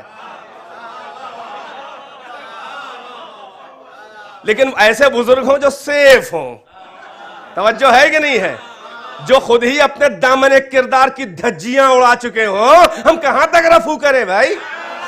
صلوات بر محمد و آل محمد. میں کیا عرض کروں, انفارمیشن کی باتیں کچھ آ جاتی ہیں, لہٰذا مجھ کو جو ہے وہ بہت ہی ٹاپ گیئر میں ڈال کے روانی لے لینی پڑتی ہے. مگر یہ سب ظاہر ہے کہ میں بھرتا ہوں آپ کے اذہان عالیہ میں جو خالی جگہ ہیں اس کو بھرتا ہوں, جو سوالات آ رہے ہوں. تو معراج کا واقعہ اس آیت کے ذیل میں بیان کیا, جبکہ یہ آیہ معراج نہیں ہے میری نظر میں. مگر ان کے بیان کرنے کے بھی کوئی نہ کوئی حکمت و مصلحت ہے. وہ میرے سمجھ میں یہ آئی کیونکہ بزرگوں کی خطا کوئی بھی سیف ہو، صاحب ایمان ہو، عادل ہو، صاحب ایمان ہو، تو شریعت نے بھی کہا ہے کہ تم اپنے برادر مومن سے بھی کوئی بدگمانی فوراً نہ کرو. اس کی ذرا سی کوئی نگیٹو بات بظاہر لگ بھی رہی ہو، غور کرو، اور 70 محامل یعنی 70 محمل 70 ایکسکیوزز اس کے لیے تم خود تلاش کرو. 70 بہانے کے ہو سکتا ہے اس جملے کا یہ نہیں مطلب وہ ہو، یعنی اچھا یہ نہیں وہ ہو، یہ نہیں وہ ہو. جب 70 بہانے بھی نہ مل پائیں تب کہیں جا کے اس جملے کا کو سیریس لے کے بدگمان ہو سکتے ہو. وہ بھی 3 دن سے زیادہ دل میں میل نہ رکھنا. کوشش کرنا کہ تم مل لو وہ مل لے. کوئی ایسی ادا دکھا دو کہ وہ آ کے لپٹ جائے، اور کچھ ایسی اعلیٰ ظرفی دکھا دو کہ تمہارا مجرم تمہاری اعلیٰ ظرفی دیکھ کے خدا کے تیرے قدموں پہ گر کے تجھ سے خود اعتراف جرم کر کے معافی مانگ لے. تو بہرحال یہ کس لیے بیان کیا ہے سنیں. اس کا ترجمہ کیا ہے؟ اللہ کہہ رہا سبحان الذی، پاک ہے پاکیزہ وہ ذات کے اسرا بعبدہ لیلاً، لے گئی اپنے بندے کو راتوں رات. اسرا کہتے ہیں رات کو سیر کرانا، پھر لیلاً کا لفظ بھی لگا دیا، تاری بڑی اندھیری رات، رات ہی رات، راتوں رات. یعنی اب یوں کہہ لیں اسرا بعبدہ لیلاً 2 بار اسرا کہتے ہی ہیں رات میں سیر کرانا، اور پھر لیلاً بھی لگا دیا تو یہ کہتے ہیں کہ راتوں رات لے گئی، یعنی لے بھی گئی لے بھی آئی. اسرا بعبدہ لیلاً، لے گئی راتوں رات. پاکیزہ ہے وہ ذات جو اپنے بندے کو کہاں سے کہاں لے گئی؟ من المسجد الحرام، ایک ہے اسکوائر کعبہ، کعبے کے چاروں طرف وہ کہلاتی ہے مسجد، مسجد الحرام. یعنی فی الحال وہ حدود کے جس کے اندر طواف کیا جاتا ہے وہ مسجد الحرام ہے. توجہ ہے کہ نہیں؟ وہ مسجد الحرام ہے، اس کے بیچ میں کعبہ ہے. مسجد الحرام میں طواف ہوتا ہے. یہ مسجد حرام ہے. مسجد حرام سے من المسجد الحرام الی المسجد الاقصی، مسجد اقصی تک لے گئی. اقصی اس کا مؤنث آتا ہے قصوی، قصی یعنی دور. اقصی مذکر کے لیے میسکولین جینڈر ہے یہ اقصی، کیونکہ مسجد میسکولین ہے زبان عربی میں. قصوی جب مؤنث آئے تو قصوی کہہ دیں گے، جیسے اکبر کبرا ویسی اقصی قصوی. مسجد اقصی تک لے گی، دور والی مسجد. کون سی مسجد؟ بعض روایات میں آیا کہ یہ بیت المعمور ہے، 4تھے آسمان پر فرشتوں کی نور کی مسجد، یہ مسجد اقصی ہے. تو وہاں تک کہاں لے گئی؟ اس کے تو آگے لے گئی مشیت. نہیں یہی اس کو اب کیونکہ معراج اس سے ثابت کرنی تھی نا، تو کہنا پڑا کہ مسجد اقصی وہ ہے دور والی مسجد. نہیں، بلکہ مسجد اقصی اسی زمین پہ بیت المقدس یروشلم میں، یہ وہ ہے مسجد، مسجد اقصی. کاہے کے لیے لے گئی مشیت؟ لِنُرِیَهُ مِنْ آیاتنا، تاکہ اپنے بندے کو اپنی کچھ آیتیں دکھائے. لِنُرِیَهُ مِنْ آیاتنا، اپنی بعض آیتیں دکھائے.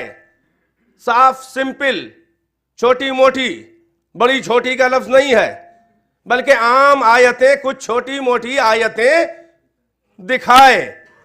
الذی بارکنا حولہ، یعنی مسجد اقصی کے جس کو چار طرف ہم نے برکتوں سے گھیر رکھا ہے. لنریہ من آیاتنا، تاکہ ہم اپنے بندے کو کچھ آیتیں دکھائیں.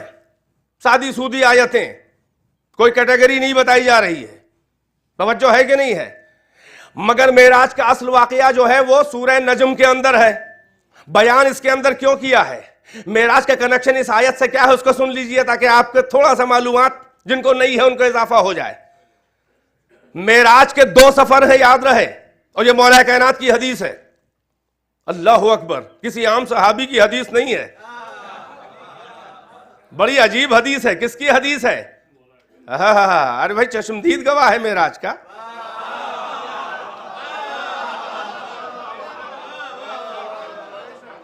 مولا کائنات کی یہ حدیث ہے. آپ نے فرمایا کہ معراج کے سفر 2 سفر ہیں، ایک زمینی سفر ہے، ایک آسمانی سفر ہے.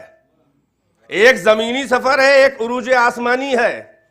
زمینی سفر جو ہے وہ مسجد حرام مکے سے لے کر بیت المقدس یروشلم تک ہے، جو مسجد اقصی ہے، یعنی جو قبلہ اولا کہلاتا ہے، پہلا مسلمانوں کا قبلہ نماز کا. یہ زمینی سفر ہے. یہ سفر بھی اگر آپ عام طور سے آج بھی بہت لمبا سفر ہے، یہ اتنے بڑے بڑے وسائل ہونے کے بعد جہاز وہاز، اب پیغمبر کے اس معراج کے زمانے کا آپ سوچیں کہ وہ سفر کیسا تھا، کہا کہ تھا بھائی بہت سے بہت تیز رفتار گھوڑا، اس سے تیز تو کوئی سواری نہیں تھی، یا اونٹ تھا یا گھوڑا تھا یا پیدل تھا 11 نمبر کی گاڑی.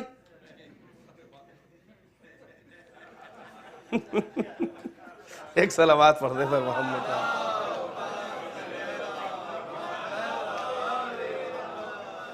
ذرا سا ویسی صلوات پڑھیں، ایسا یہ میری طرح کمزور تو نہیں ہے آپ نے.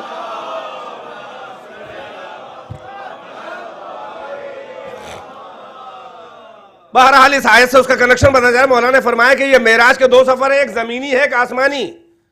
زمینی سفر جو ہے مسجد حرام مکے سے لے کر بیت المقدس تک، یہ زمینی سفر ہے.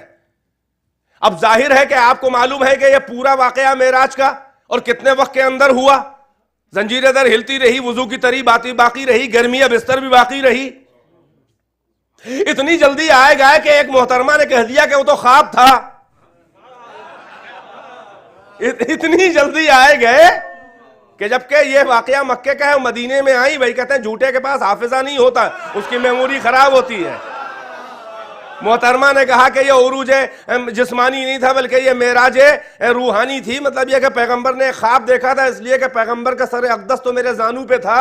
اے محترمہ یہ مکے کا واقعہ ہے اور آپ کا عقد مکے میں ہوا، رخصتی مدینے میں ہوئی، تو مکے میں آپ کے سر پہ پیغمبر کا زانو. ارے واٹ ڈڈ یو مین؟ بالکل ویسٹرنائز کر دیا رسالت کو. ایک صلوات بر محمد و آل محمد.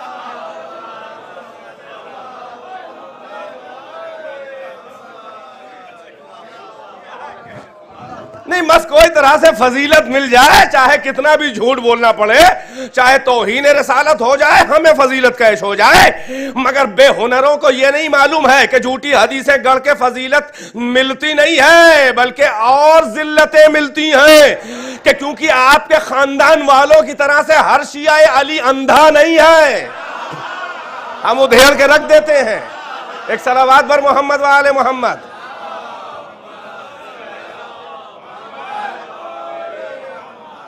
تو ایک زمینی سفر ہے ایک آسمانی سفر ہے. زمینی سفر جو ہے وہ مکے سے لے کر بیت المقدس تک ہے، مسجد الحرام سے بیت المقدس.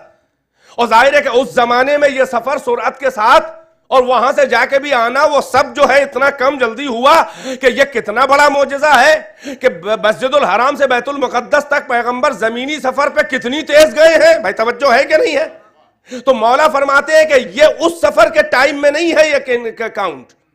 یہ جو ہے وہ ثلث لیل یعنی 1/3 نائٹ میں آپ وہاں گئے ہیں. ظاہر ہے کہ عشاء کے بعد 1/3 نائٹ، 1/3 رات میں آپ بیت المقدس تک گئے ہیں زمین سے، جو اس زمانے میں معجزہ تھا. توجہ ہے کہ نہیں ہے؟ اس زمانے میں ظاہر ہے کون سی سواری تھی؟ معجزہ تھا. اب بیت المقدس سے آپ کا عروج آسمانی ہوا ہے. توجہ ہے کہ نہیں ہے؟ اور آج سائنس نے یہ کہہ دیا ہے کہ بیت المقدس کے اوپر عجب منزل علمی ہے. آپ ذرا غور تو کریں کہ خداوند عالم سورہ رحمان میں یہ چیلنج کر رہا ہے تمام جن و ملک کو، یہ جن و بشر کو یہ چیلنج کر رہا ہے کہ یا معشر الجن والانس ان استطعتم ان تنفذوا من اقطار السماوات والارض فانفذوا. اے گروہ جن و بشر، اگر تمہارے بس میں ہے کہ تم زمینوں اور آسمانوں کے کناروں سے نفوذ کر کے چیر کے نکل جاؤ، آسمانوں سے بھی نکل جاؤ، زمینوں سے بھی اگر تمہارے بس میں ہے تو نکل جاؤ. پھر اللہ کہتا ہے لا تنفذون الا بسلطان، تم نہیں نکل سکتے زمینوں آسمانوں کے اطراف کو چیر کے مگر ایک قوت کے بغیر. یعنی ایک سلطان قوت ہے قرآن کی ڈکشنری میں. بھائی توجہ ہے کہ نہیں ہے؟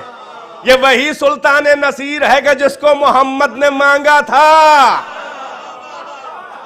جو کعبے میں آیا تھا وَاجْعَلْ لِي مِن لَّدُنْكَ سُلْطَانًا نَصِيرًا. بھائی یاد ہے کہ نہیں ہے؟ بیدار ہے کہ نہیں ہے؟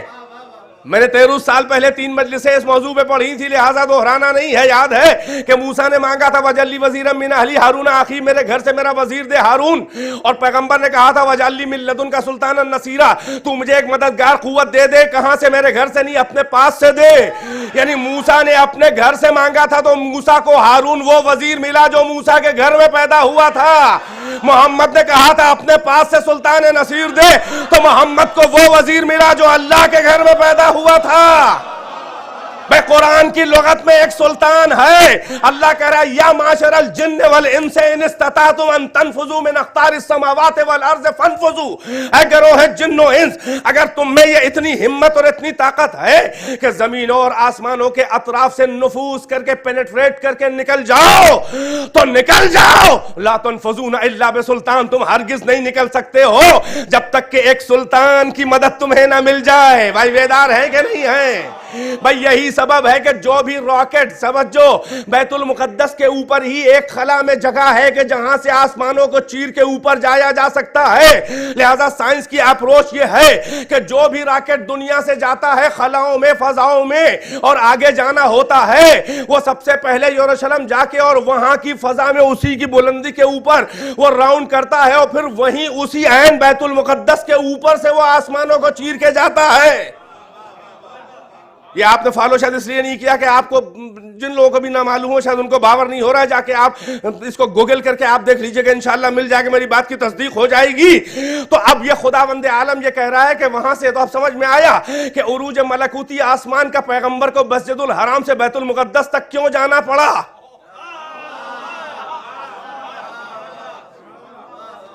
یہ ہے من المسجد الحرام الی المسجد الاقصی، ایک زمینی سفر ہے 1/3 نائٹ میں، ایک آسمانی سفر ہے بیت المقدس سے آسمانوں کی طرف، پھر وہ آخری منزل نہائی جو بلانے والا جانے، جانے والا جانے، یا وہ جانے کے جو نمائندگی ہے پروردگار میں مکان لا مکان میں آنے والے محبوب کے آداب ضیافت اللہ کی نمائندگی میں انجام دے رہا۔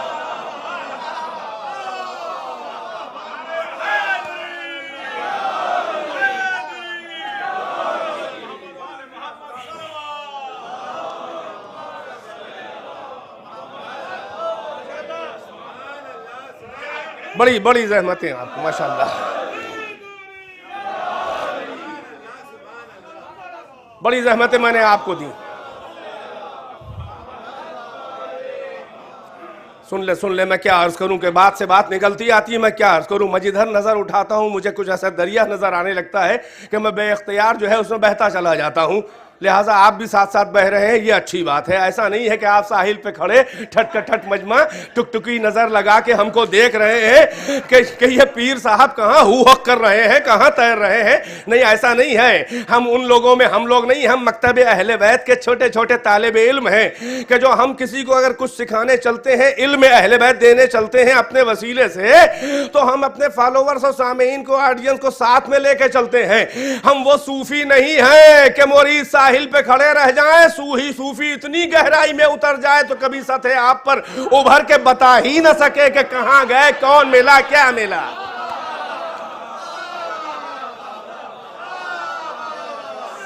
صلوات۔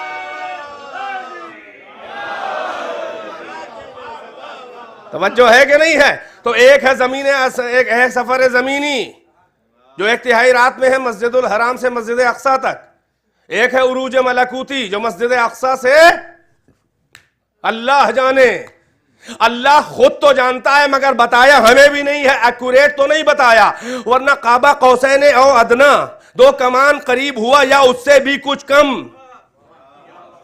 یعنی ہماری اوقات نہیں ہے کہ ہم پیمانہ تخیل میں پیمائش مسافت قرب و دنو محمد و میزبان، میں اللہ کیوں کہوں؟ اللہ کہاں ہے؟ ہائے ہائے ہائے ہائے،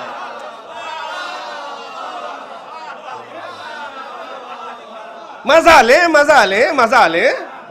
توجہ ہے کہ نہیں ہے؟ کیا کیا گہرائیاں ہیں، اللہ اکبر، کیا کیا اشارات ہیں۔ تو اب یہ ایک زمینی سفر ہے جو ایک تہائی رات میں، یہ بھی معجزہ، ایک آسمانی سفر ہے یہ بھی معجزہ. وہ ہے زنجیر در ہلتی رہی. بھائی توجہ ہے کہ نہیں ہے؟ وہ ہے زنجیر در ہلتی رہی. اور جانے میں تو وہاں سے ہے, اور آنے میں ہمیں نہیں معلوم کہ وہ وسیلہ تھا کہ نہیں تھا. قرآن نے تو نہیں کہا. فی الحال بیدار رہیے گا, توجہ کا طالب ہوں.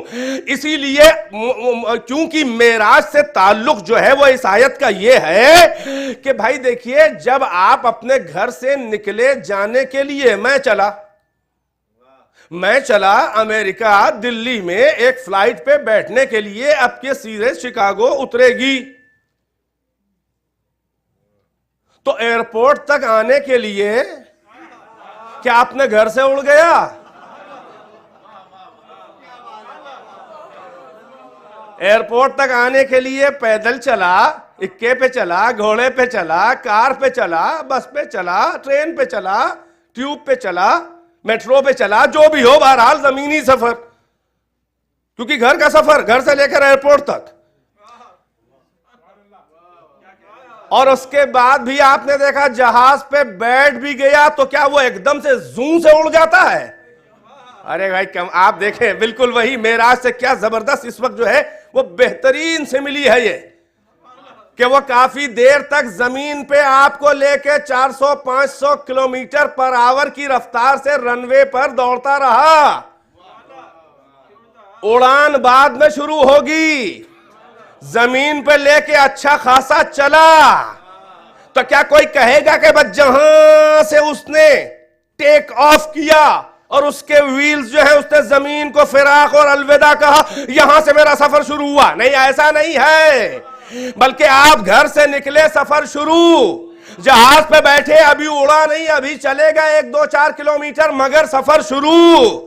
توجہ ہے کہ نہیں ہے؟ تو ہم یہ کہہ سکتے ہیں نا کہ ہم شکاگو جانے کے لیے میرے سفر کا آغاز 10 بجے صبح مثلا ہوا جب میں اپنے گھر سے نکلا, کیونکہ اب جو گھر سے نکلا تو سوار ہونے ہی, تو جہاز پہ بیٹھنے ہی, اڑنے ہی تو جا رہا ہوں.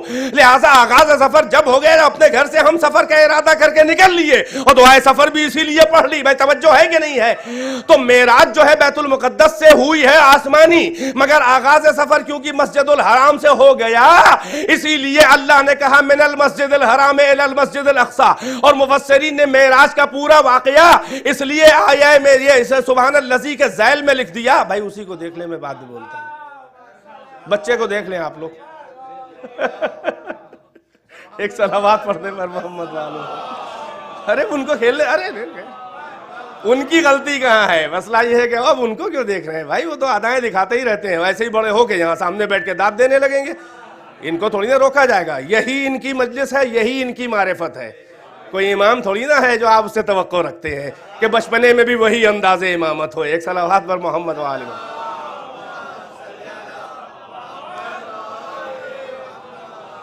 ایک صلوات سے اور نواز دیں.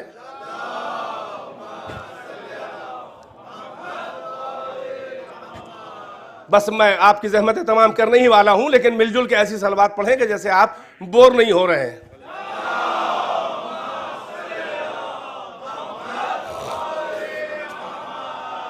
تو ظاہر ہے کہ آغاز سفر گھر سے ہو گیا, لہٰذا معراج کے سفر کا آغاز ہو گیا مسجد حرام سے. لہٰذا سورہ اسراء کی آیہ اسراء جو ہے سبحان الذی اسریٰ, اس کے ذیل میں واقعہ معراج لکھ دیا گیا, مگر وہاں پر جو واقعہ ہے وہ زمینی سفر کی وہ آیت ہے معراج سے ریلیٹڈ, مگر وہ جو ہے وہ زمینی سفر کی آیت ہے, اور آسمانی سفر کی آیتیں جو ہیں وہ سورہ نجم میں ہیں. بھائی توجہ بہت خاص. تو خلاصہ معراج اب سورہ نجم میں کیا ہے؟ بھائی خلاصہ فقط بیان کر رہا ہوں تاکہ آپ کا وقت زیادہ صرف نہ ہو, اور آئندہ انشاءاللہ مجلس میں کنٹینیو کروں کہ خداوند عالم وہاں پہ کیا فرما رہا ہے. 2 باتیں موٹی موٹی فرما رہا ہے کہ حبیب خدا نے معراج میں کچھ دیکھا اور کچھ سنا.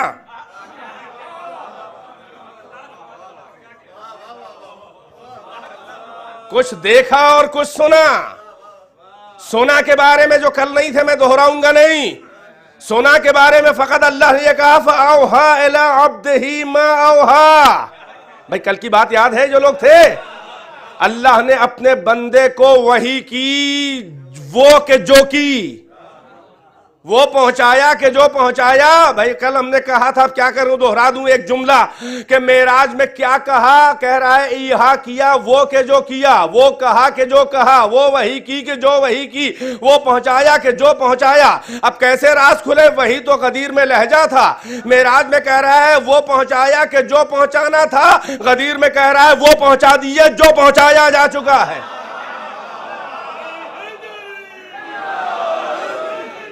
میں کیا عرض کروں, آپ سب روز آئیے, وقت سے آئیے للہ, تاکہ مجھے دہرانا نہ پڑے. یہ زبردستی کے لیے میں ضیافت کر رہا ہوں.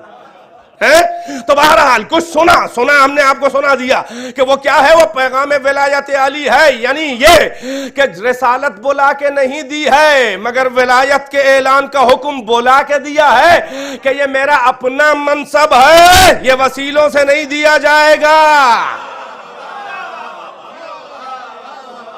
یہ میرا اپنا منصب خاص ہے, میں ولی کائنات ہوں. اب کیا دیکھا, بھائی کیا عرض کروں, کیا دیکھا, قرآن بتا کے کیا دیکھا. تو قرآن کہہ رہا ہے لقد رأى من آیات ربہ الکبریٰ, میرے حبیب نے اپنے رب کی آیت کبریٰ دیکھی, سب سے بڑی آیت دیکھی. سورہ اسراء میں فرما رہا ہے کہ کیوں لے گیا مسجد حرام سے مسجد اقصی تک, لِنُرِيَهُ مِنْ آیاتنا, تاکہ اپنے حبیب کو, رسول کو دکھا دے من آیاتنا, اپنی کچھ سادی سودی آیتوں میں سے تھوڑی سی نشانیاں. یعنی بیت المقدس کے الذی بارکنا حولہ, جس کو برکتوں سے گھیر رکھا ہے, وہاں تک اس لیے لے گیا کہ کچھ سادی سودی آیتیں تھوڑی سی دکھا دیں. یہ بیت المقدس کی ہلکی پھلکی سادی آیتیں ہیں, مگر جب منزل قاب قوسین پہ فدنا فتدلا فکانا قاب قوسین او ادنا, آگے بڑھا اور پھر پیچھے ہٹا. بھائی توجہ, آگے بڑھا اور پھر پیچھے ہٹا. فدنا دنا فتدلا, پھر قریب ہوا, دونوں کہتے ہیں قریب ہونے کو, دنا فتدلا قریب ہوا, پھر پیچھے ہٹا, تدلی پیچھے ہٹنے کو. فکانا تو تھا وہ حبیب, وہ میرا بندہ, قابا قروبا یعنی قریب ہوا, قوسین او ادنا دو کما قریب ہوا یا اس سے بھی زیادہ. بھائی توجہ ہے کہ نہیں ہے. اب اللہ فرما رہا ہے لقد رأى من آیات ربہ الکبریٰ, بیت المقدس کے پاس کچھ ہلکی پھلکی سادی سودی آیتیں, مگر منزل قاب قوسین پر اللہ کہہ رہا ہے کہ آیت کبریٰ کو اپنے رب کی دیکھا, آیت اللہ الکبریٰ کو دیکھا. میں کہوں گا اے پروردگارا, دکھانے والا تو ہے, تجھے تو نہیں دیکھا, تیری آیت کو دیکھا. بھائی بیدار ہیں کہ نہیں ہیں. دیکھنے والا محمد ہے, دکھانے والا تو ہے, اس کے مطلب وہ آیت کبریٰ نہ تو ہے نہ محمد.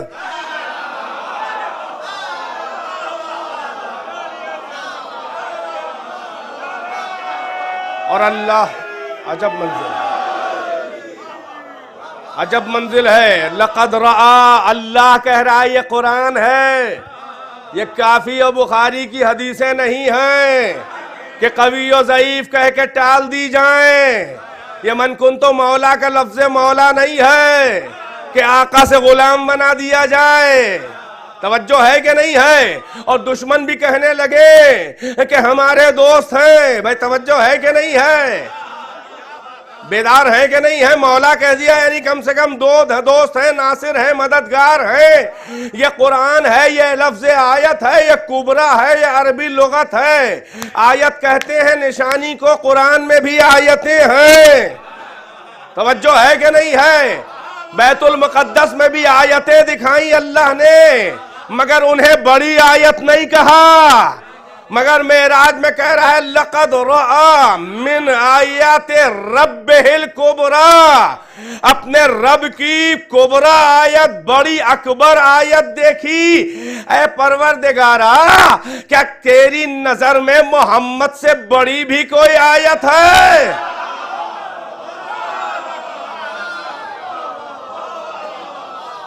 کیا تیرے پاس محمد سے بڑی بھی کوئی آیت ہے؟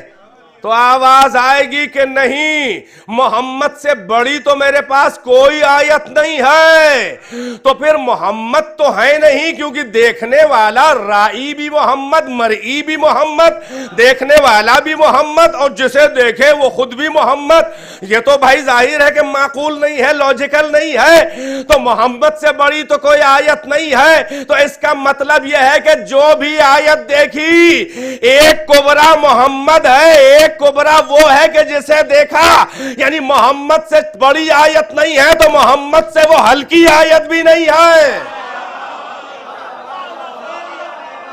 توجہ ہے کہ نہیں ہے؟ ظاہر ہے کہ مجھے عقیدہ تشیع بیان کرنا ہے۔ میں زبردستی کی ملنگی کا نشہ نہیں دکھاتا، اور کوئی کتنی بڑی عرفان کی منزل میں بڑھتا چلا جائے، وہ سلمان سے بڑا اپنے کو ملنگ نہ سمجھے۔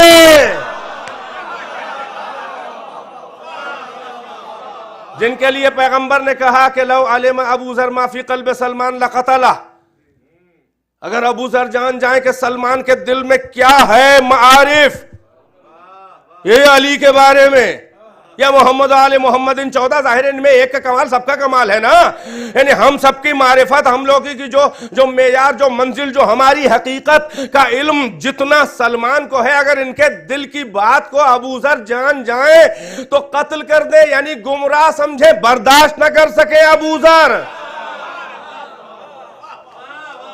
ابو ذر تو قتل کر دیں اور سمجھے کہ مار دینا چاہیے، واجب القتل ہے، توجہ ہے کہ نہیں ہے؟ یعنی ابو ذر اسے ہضم نہیں کر پائیں گے، سنبھال نہیں پائیں گے۔ تو یہ ہنر ابو ذر نہیں ہے، یہ ہنر سلمان ہے کہ بس اتنا شیئر کیا کہ جتنا سنبھالے۔ توجہ ہے کہ نہیں ہے؟ تو دونوں طرف سے یہ درس ہے ہمارے لیے کہ اگر آپ کو علی کی باتیں کرنے میں کچھ لوگ یہ کہتے ہیں کہ مارو مارو قاتل ہے، واجب القتل ہے، تو نفرت نہ کیجئے، یہ قابل رحم ہیں، ان کو عرفان علی ہے ہی نہیں۔ جب آپ کچھ بولتے ہیں تو فوراً قتل کا فتویٰ اس لیے دیتے ہیں کہ آپ وقت کے سلمان ہیں اور یہ سب ابو ذر کیا ہوں گے۔ یہ تو وہ ہیں کہ جو علی کو سامنے سے دیکھتے رہے اور مبارکبادیاں دیتے رہے اور ہر مدد کے موقع پہ کہتے بھی رہے کہ علی نہ ہوتے تو ہم ہلاک ہو جاتے، اس کے بعد بھی معلوم علی سے اونچے، اور آج کے ان کے جاہل پیرو کہتے ہیں وہ علی سے اونچے تھے۔ علی سے اونچے تھے تو علی کے سامنے کیوں نہیں اونچے بن گئے تھے؟ علی سے اونچے تھے، علی کی شرافت سے ناجائز فائدہ اٹھا کے علی کے مقابل آ گئے، جمل میں آ گئے، صفین میں آ گئے، جبکہ جانتے تھے کہ علی کیا ہے۔ اور علی نے تو ظاہر ہے کہ کبھی بھی ان کی قوت کے سے اوپر اپنی قوت کے معیار سے کبھی کسی سے مقابلہ کیے ہی نہیں۔ ہمیشہ مخالفت کی طرز و سیرت یہ ہے کہ ہمیشہ مخالف کے معیار قوت اور استعداد پر گر کے ان کے برابر آ کے، یعنی جتنی ان کی قوت و سکت ہے اس کے برابر آ کے مقابلہ کیا ہے۔ ورنہ میدان جمل میں کوئی آئے ہو یا آئی ہو، اگر علی عین اللہ ہی آنکھوں سے ایک بار گھور کے دیکھ لیتے تو نانی مر جاتی۔ وہ کیا سن رہے ہیں؟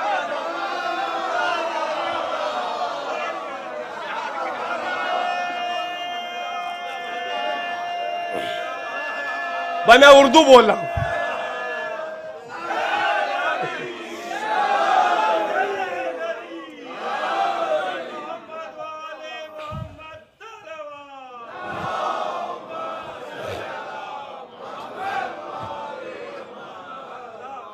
تو کیا دیکھا؟ لقد رأى من آیات ربہ الکبریٰ، میرے حبیب نے اپنے رب کی آیت کبریٰ کو دیکھا۔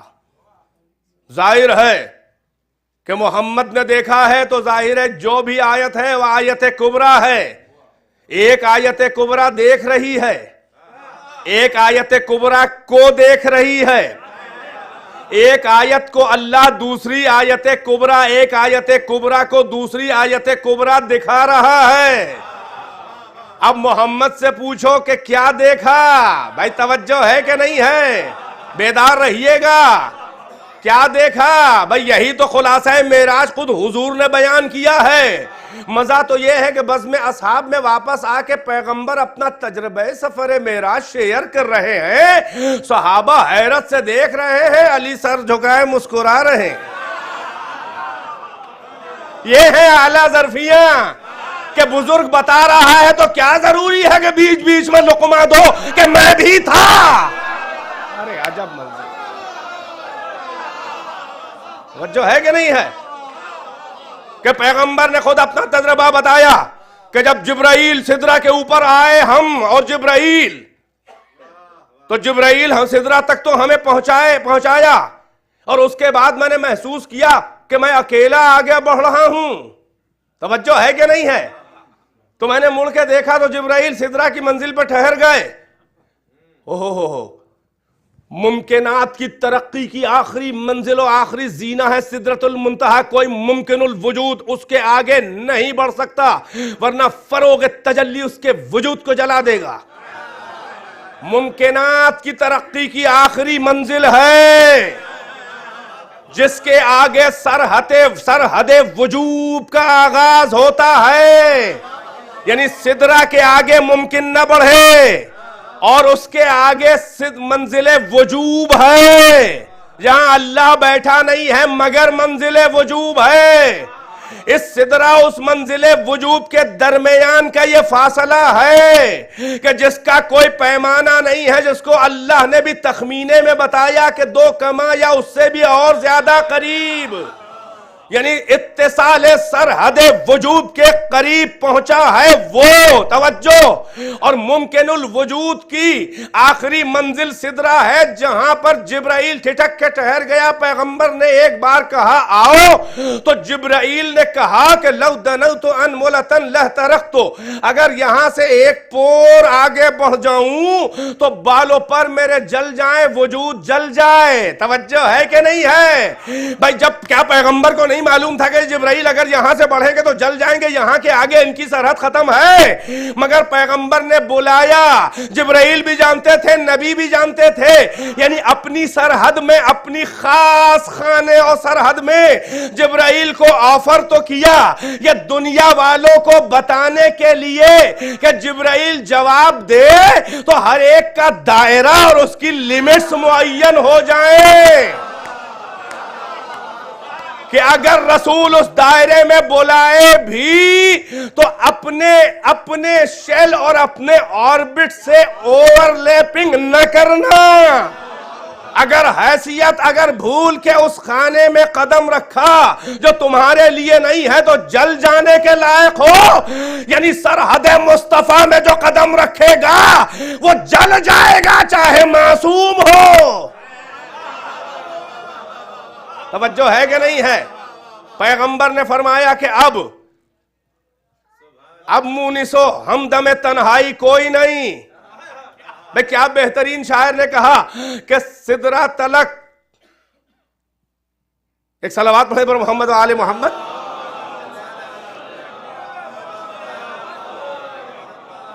ایک اور صلوات سے نوازے۔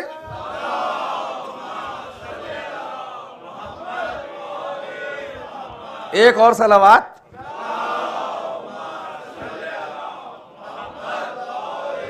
بہرحال مجھے پہلا مصرع نہیں یاد آ رہا ہے، اثناء کلام اگر یاد آ گیا سنا دوں گا۔ بڑا لطیف شعر میں ذہن میں آیا۔ میں اکثر ظاہر ہے کہ اشعار کی بیساکھی سے مجلس چلانے کا قائل نہیں ہوں، لیکن میں آپ کے ذوق شعری کو تسکین دینے کے لیے ایک شعر یہاں پر پیش کرنا چاہ رہا تھا جو ابھی بھی یاد آیا بھی اور بھول بھی گیا۔ یہ ہے ذہن بشر۔ ایک صلوات پر محمد و آل محمد۔ اسی پہ دعویٰ ہے کہ رسول اللہ ہمارے جیسے تھے، اسی پہ دعویٰ ہے کہ ہمارے جیسے بشر تھے، ہمیں ابھی یاد آیا ابھی بھول گئے۔ توجہ ہے کہ نہیں ہے؟ ایک صلوات پر محمد و آل محمد۔ تو پیغمبر فرما رہے ہیں کہ کوئی مونس و ہمدائے کوئی ہمارا جو ہے مونس تو تنہائی کا کوئی ساتھی نہیں ہے، وحشت تنہائی ہے۔ اور پیغمبر فرماتے ہیں کہ میں آگے بڑھا اور روب و جلال کبریائی مجھ پر کچھ اتنا طاری ہوا فروغ تجلی میں کہ میں ایک بار ٹھٹک کے بے ساختہ کھڑا ہو گیا۔ یہ قیام محمد ہے معراج میں۔ پھر ذرا اور آگے بڑھا اور آگے بڑھا تو اب جب پھر روب و جلال خدا طاری ہوا تو بے اختیار میں جھکا اور میرے گھٹنوں تک میرے ہاتھ آ گئے. یہ ہے رکوع محمد معراج میں. پھر ذرا اور آگے بڑھا, آواز آئی ادنو منی, مجھ سے اور قریب آؤ. بھائی توجہ ہے کہ نہیں ہے؟ تو اور آگے بڑھا اور اب جو منزل دنو نہائی پہ پہنچا تو اتنا جلال کبریا طاری ہوا کہ پھر میں بے اختیار سجدے میں گر پڑا. یہ ہے سجود محمد معراج میں. بھائی توجہ ہے کہ نہیں ہے؟ پھر جب سجدے سے کھڑا ہوا تو پھر آواز آئی کہ اور قریب آؤ, ادنو منی, اے میرے حبیبی ادنو منی, محبوب میرے اور قریب آؤ.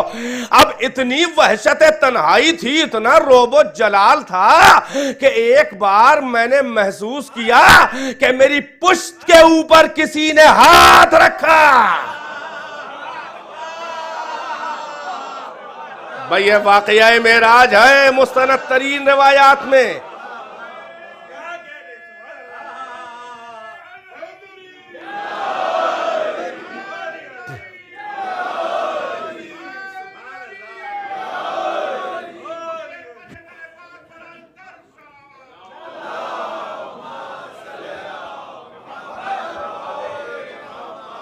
میری پشت پہ کسی نے ہاتھ رکھا اور پیغمبر فرماتے ہیں کہ قسم خدا کی وہ ایسا شفقت کا, ایسا کریمانہ, ایسا محبتانہ انداز میں ہاتھ میری پشت پہ رکھا گیا کہ جس کی خنکی آج بھی ماں بین الثدیین, یعنی اپنے دونوں سینوں کے بیچ میں آج بھی اس کی ٹھنڈک اور دلاسا محسوس کر رہا ہوں.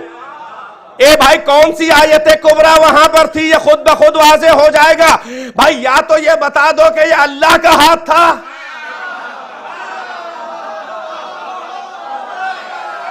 اللہ کا ہاتھ کہو گے تو کافر ہو جاؤ گے, مگر ہم ایک نسخہ بتا رہے ہیں کہ اللہ کا ہاتھ کہہ کے بھی کافر نہ ہو. ہمیں کیا سنا آپ نے؟ توجہ ہے کہ نہیں ہے؟ اللہ کا ہاتھ کہو گے تو کافر ہو جاؤ گے, مگر ایک طریقہ ہے کہ اللہ کا ہاتھ کہہ کے بھی مومن رہو گے. تو اس شرک و ایمان کے جس میں جملہ ایک ہی ہو, نیتیں اور نسبتیں الگ ہیں, اما وہی جملہ کفر ہے, وہی جملہ ایمان. تو کوئی تو ہاتھ بتاؤ کہ جو حد فاصل ما بین سرحد شرک و ایمان ہو. ہائے ہائے, کیا سن رہے ہیں؟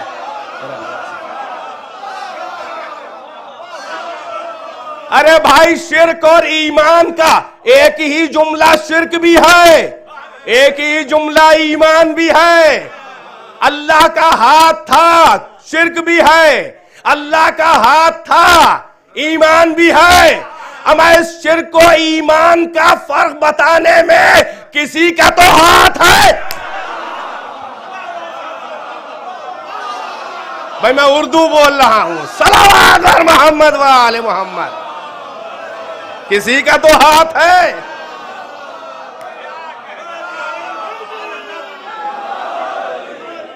کسی کا تو ہاتھ ہے کہ جس نے شرک سے بچا لیا. ارے کسی کا تو ہاتھ ہے شرک سے بچانے میں. ہائے ہائے, کنٹریبیوشن کے مطلب بھی یہی ہاتھ ہے, اور ہاتھ کا مطلب بھی ہاتھ ہے. ارے کسی کا تو ہاتھ ہے شرک سے بچانے میں. وہ کون سا ہاتھ ہے؟ اور اتنا مانوس ہو کہ پیغمبر کی, ارے بھائی پشت پہ ہاتھ رکھنے والا ہوتا ہے پشت پناہ. ہائے ہائے ہائے, یہ کون ہے سلطان نصیر؟ یہ کون ہے پشت پناہ محمد؟ ارے میدانوں میں صحابہ کے جھرمٹ میں جب احد میں سب بھاگ گئے حالی موالی, اما تب بھی دلاسا یہی تھا.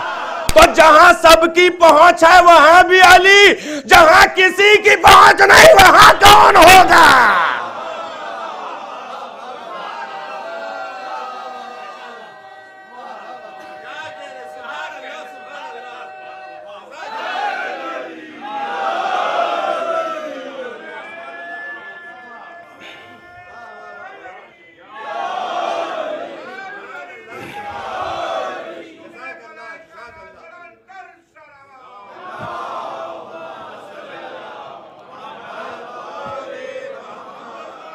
بلا ارادہ ماشاء اللہ صلی علی محمد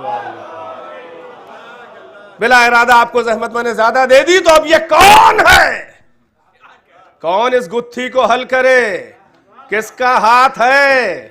توجہ ہے کہ نہیں ہے؟ لہذا ہاتھ بھی ہے، اور پیغمبر فرما رہے ہیں کہ اللہ نے مجھ سے جو بھی راز کی باتیں کی، اللہ اکبر، جس کو فقط اتنا فرما رہا ہے فَأَوْحَىٰ إِلَىٰ عَبْدِهِ مَا أَوْحَىٰ، اپنے بندے سے اس کے رب نے وہ باتیں کی کہ جو کی۔ کیا سیکرٹ بات کے لیے لہجہ بھی سیکرٹ ہے؟ ہائے ہائے، کیا سن رہے ہیں آپ؟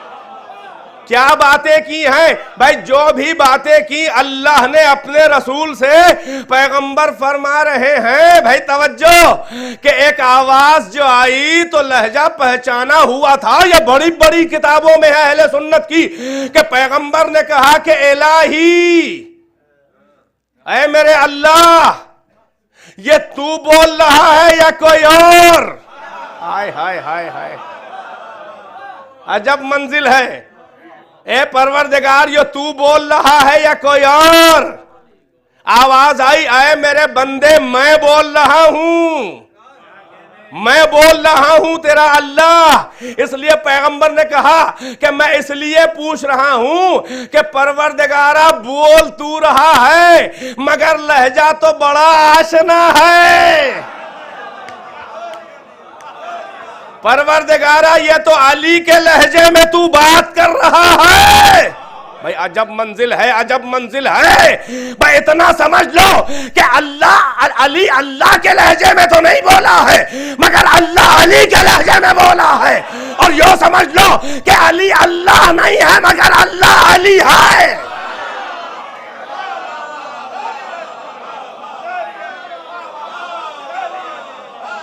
میں کیا عرض کروں؟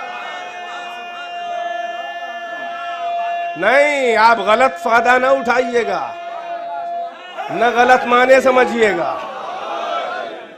بھئی علی کا دوسرا نام کیا ہے؟ مرتضی ہوگا، حیدر ہوگا، اسد، جو بھی ہو، اللہ نہیں ہے۔ مگر اللہ کے جب نام آپ گنانے چلیں گے تو آپ کیا کہیں گے؟ علی ہے۔ کہتے نہیں ہے قاری صدق اللہ العلی العظیم؟ اور جن کو بڑا اختلاج ہے، اتنا پھسپھسا ایمان ہے ان کا کہ فوراً شرک ہو جائے گا، صدق اللہ العظیم، علی غائب کر دیا۔ یہی تو انسیکیورٹی ہے آپ کی کہ آپ کو علی نظر آ رہا ہے بسم اللہ میں بھی۔ یہ تو انسیکیورٹی ہے آپ کی، ورنہ کیوں ہٹایا؟ کیوں ہٹایا؟ بہرحال کہاں تک پڑھا جائے؟ مل جل کے صلوات زحمت تمام۔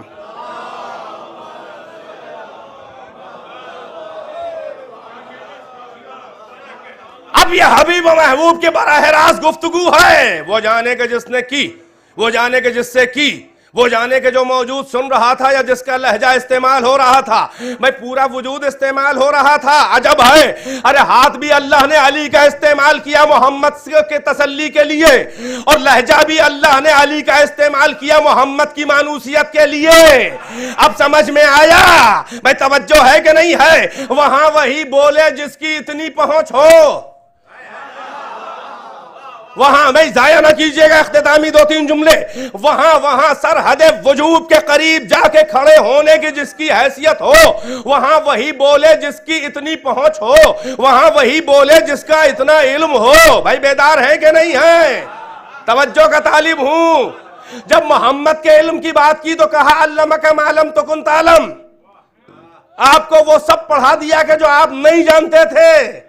یہ نہیں کہا کہ بہت پڑھا دیا، ورنہ علم محمد محدود ہو جاتا۔ اس لیے کہ نون چیزیں، معلوم چیزیں کم ہیں، ان نون زیادہ۔ اسی لیے کہا جو نہیں جانتے تھے وہ سب بتایا۔ تو ظاہر ہے کہ ان نون چیزیں زیادہ ہیں، نون کم ہیں۔ بھائی پوچھتے ہو تم کہ علم محمد کا دائرہ کیا ہے، تم ہمیں مجہول اور غیر معلوم جتنی ان نون باتیں ہیں ان کی فہرست بتا دو، ہم تمہیں علم محمد بتا دیں۔ بھئی سن لے، یہ ایک انسان ہے جس کے لیے اللہ نے کہا محمد علمک ما لم تکن تعلم، اسی لیے وحی اول میں کہا علم الانسان ما لم یعلم، پھر حبیب سے کہا علمک ما لم تکن تعلم۔ اب دوسرا انسان کے علم کی بات سورہ رحمان میں کی، تشریح کا وقت نہیں ہے، فقط اشارہ. الرحمن علم القرآن خلق الانسان علمہ البیان.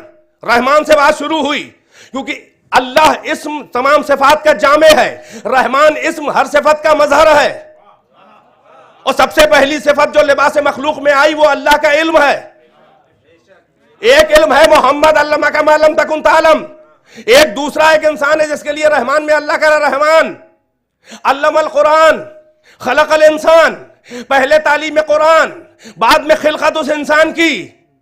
کون سا ایسا انسان ہے کہ جو خلقت جسمانی سے پہلے علم قرآن لے کے آیا؟ نزول قرآن سے 10 سال پہلے علی نے تلاوت قرآن کی کر کے بتا دیا کہ خلقت جسم بعد میں ہے، تعلیم قرآن پہلے. بھائی سن لے، بس سن لے. علم الانسان خلق الانسان، علم القرآن خلق الانسان. اب آگے فقط اتنا ہے علمہ البیان. یہی وہ انسان ہے جو خلقت سے پہلے علم قرآن لے کر آیا، اور فقط اللہ نے تعلیم قرآن نہیں دی بلکہ علمہ البیان، اسے تعلیم بیان بھی دی.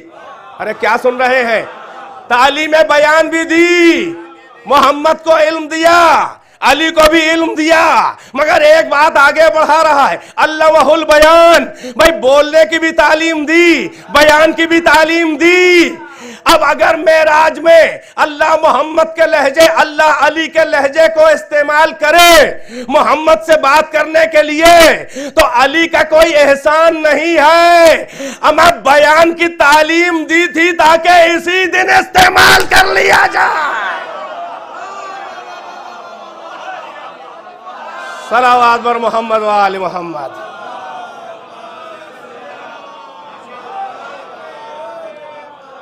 نہیں آپ سمجھ رہے ہوں گے کہ یہ مولانا شاید گھڑی پہ نظر نہیں ہے ان کی. میں کیا عرض کروں کہ یہ بات چھڑ گئی تھی، اس کو مکمل کروں، ورنہ میں نئے سرے سے نہیں چھڑ سکتا تھا اس بات کو.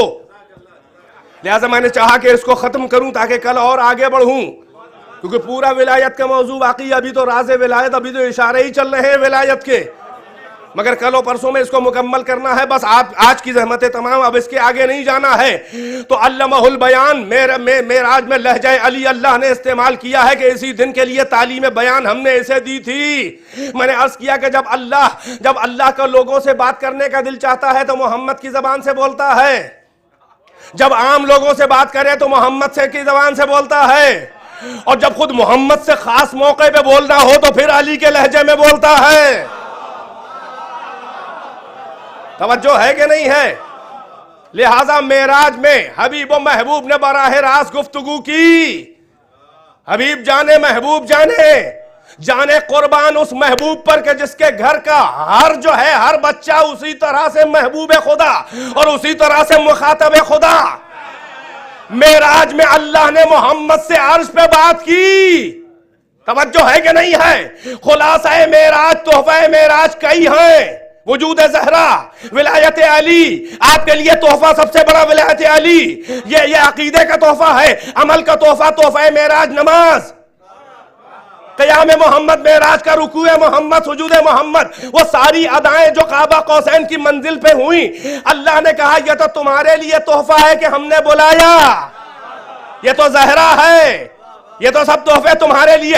اب امت کو بھی جا کے ایک تحفہ عمل دے آؤ.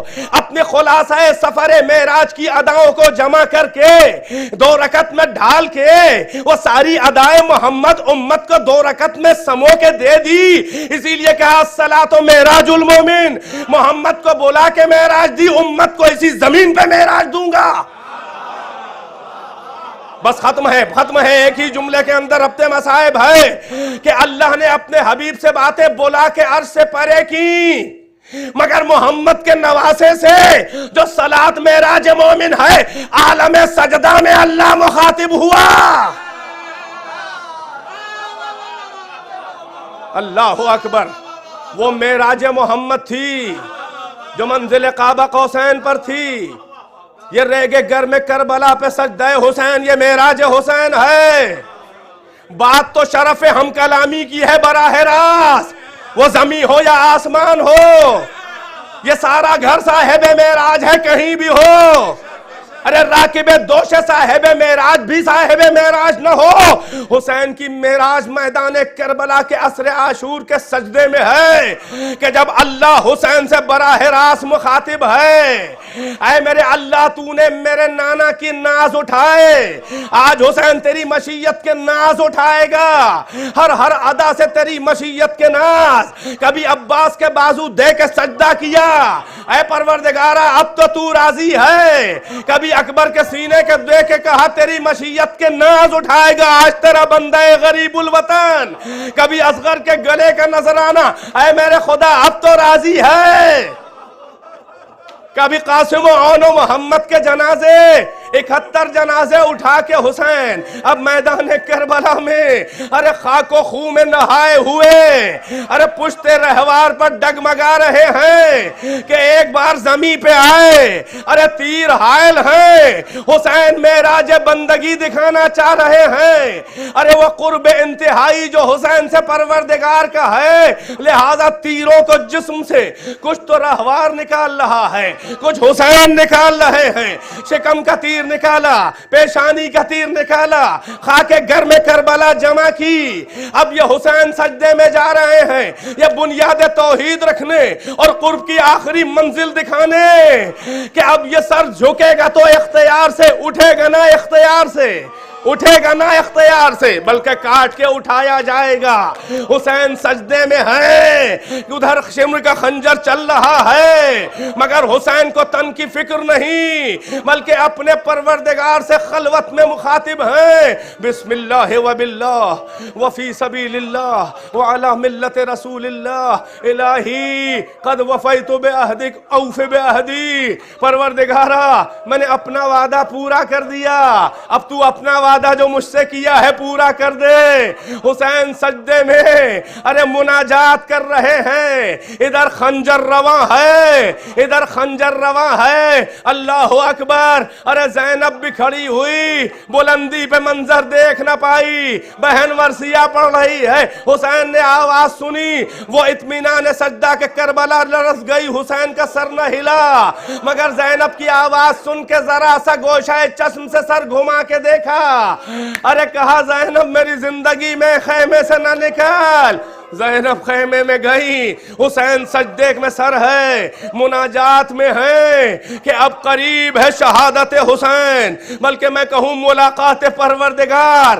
حسین اب تک مخاطب تھے اللہ سے, ابھی اللہ نہیں بولا تھا کہ ملک الموت سے اللہ نے کہا کہ جا میرے بندہ خاص کی روح قبض کر لے.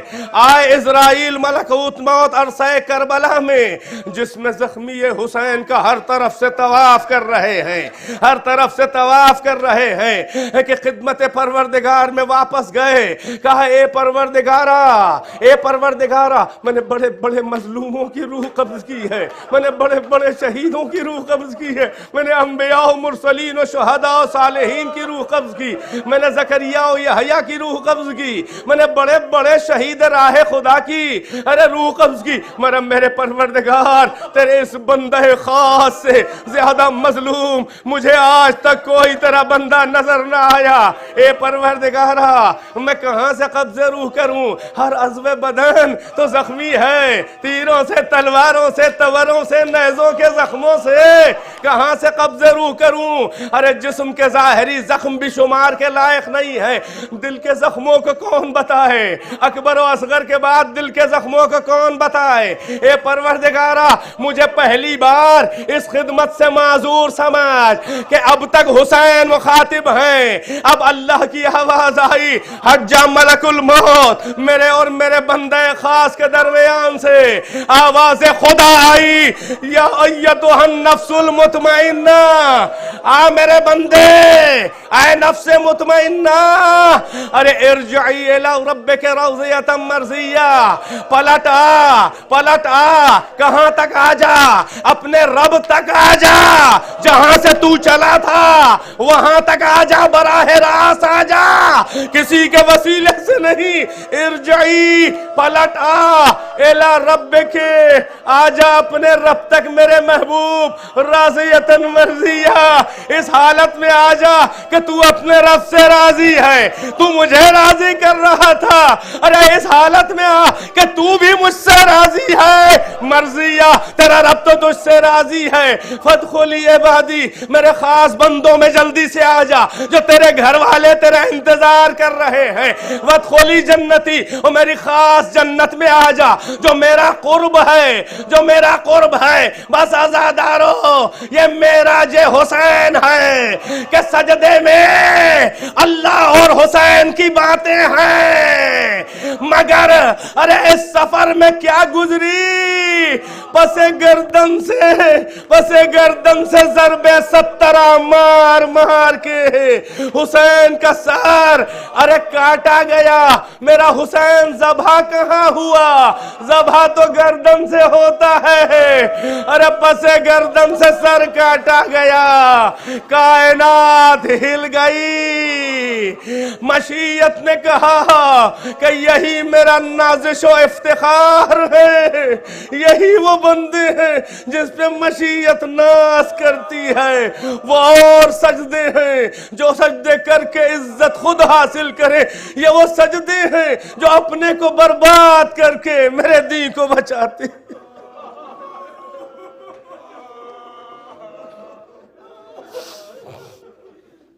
وَسَيَعْلَمُ الَّذِينَ ظلموا أي منقلب ينقلبون۔ اللهم العن قتلة الحسين وأصحابه أجمعين، ربنا تقبل منا إنك أنت السميع العليم بنبيه وآله الأطهار، اللهم عجل في فرج مولانا صاحب الزمان، يا حسين يا حسين يا حسين يا حسين يا حسين۔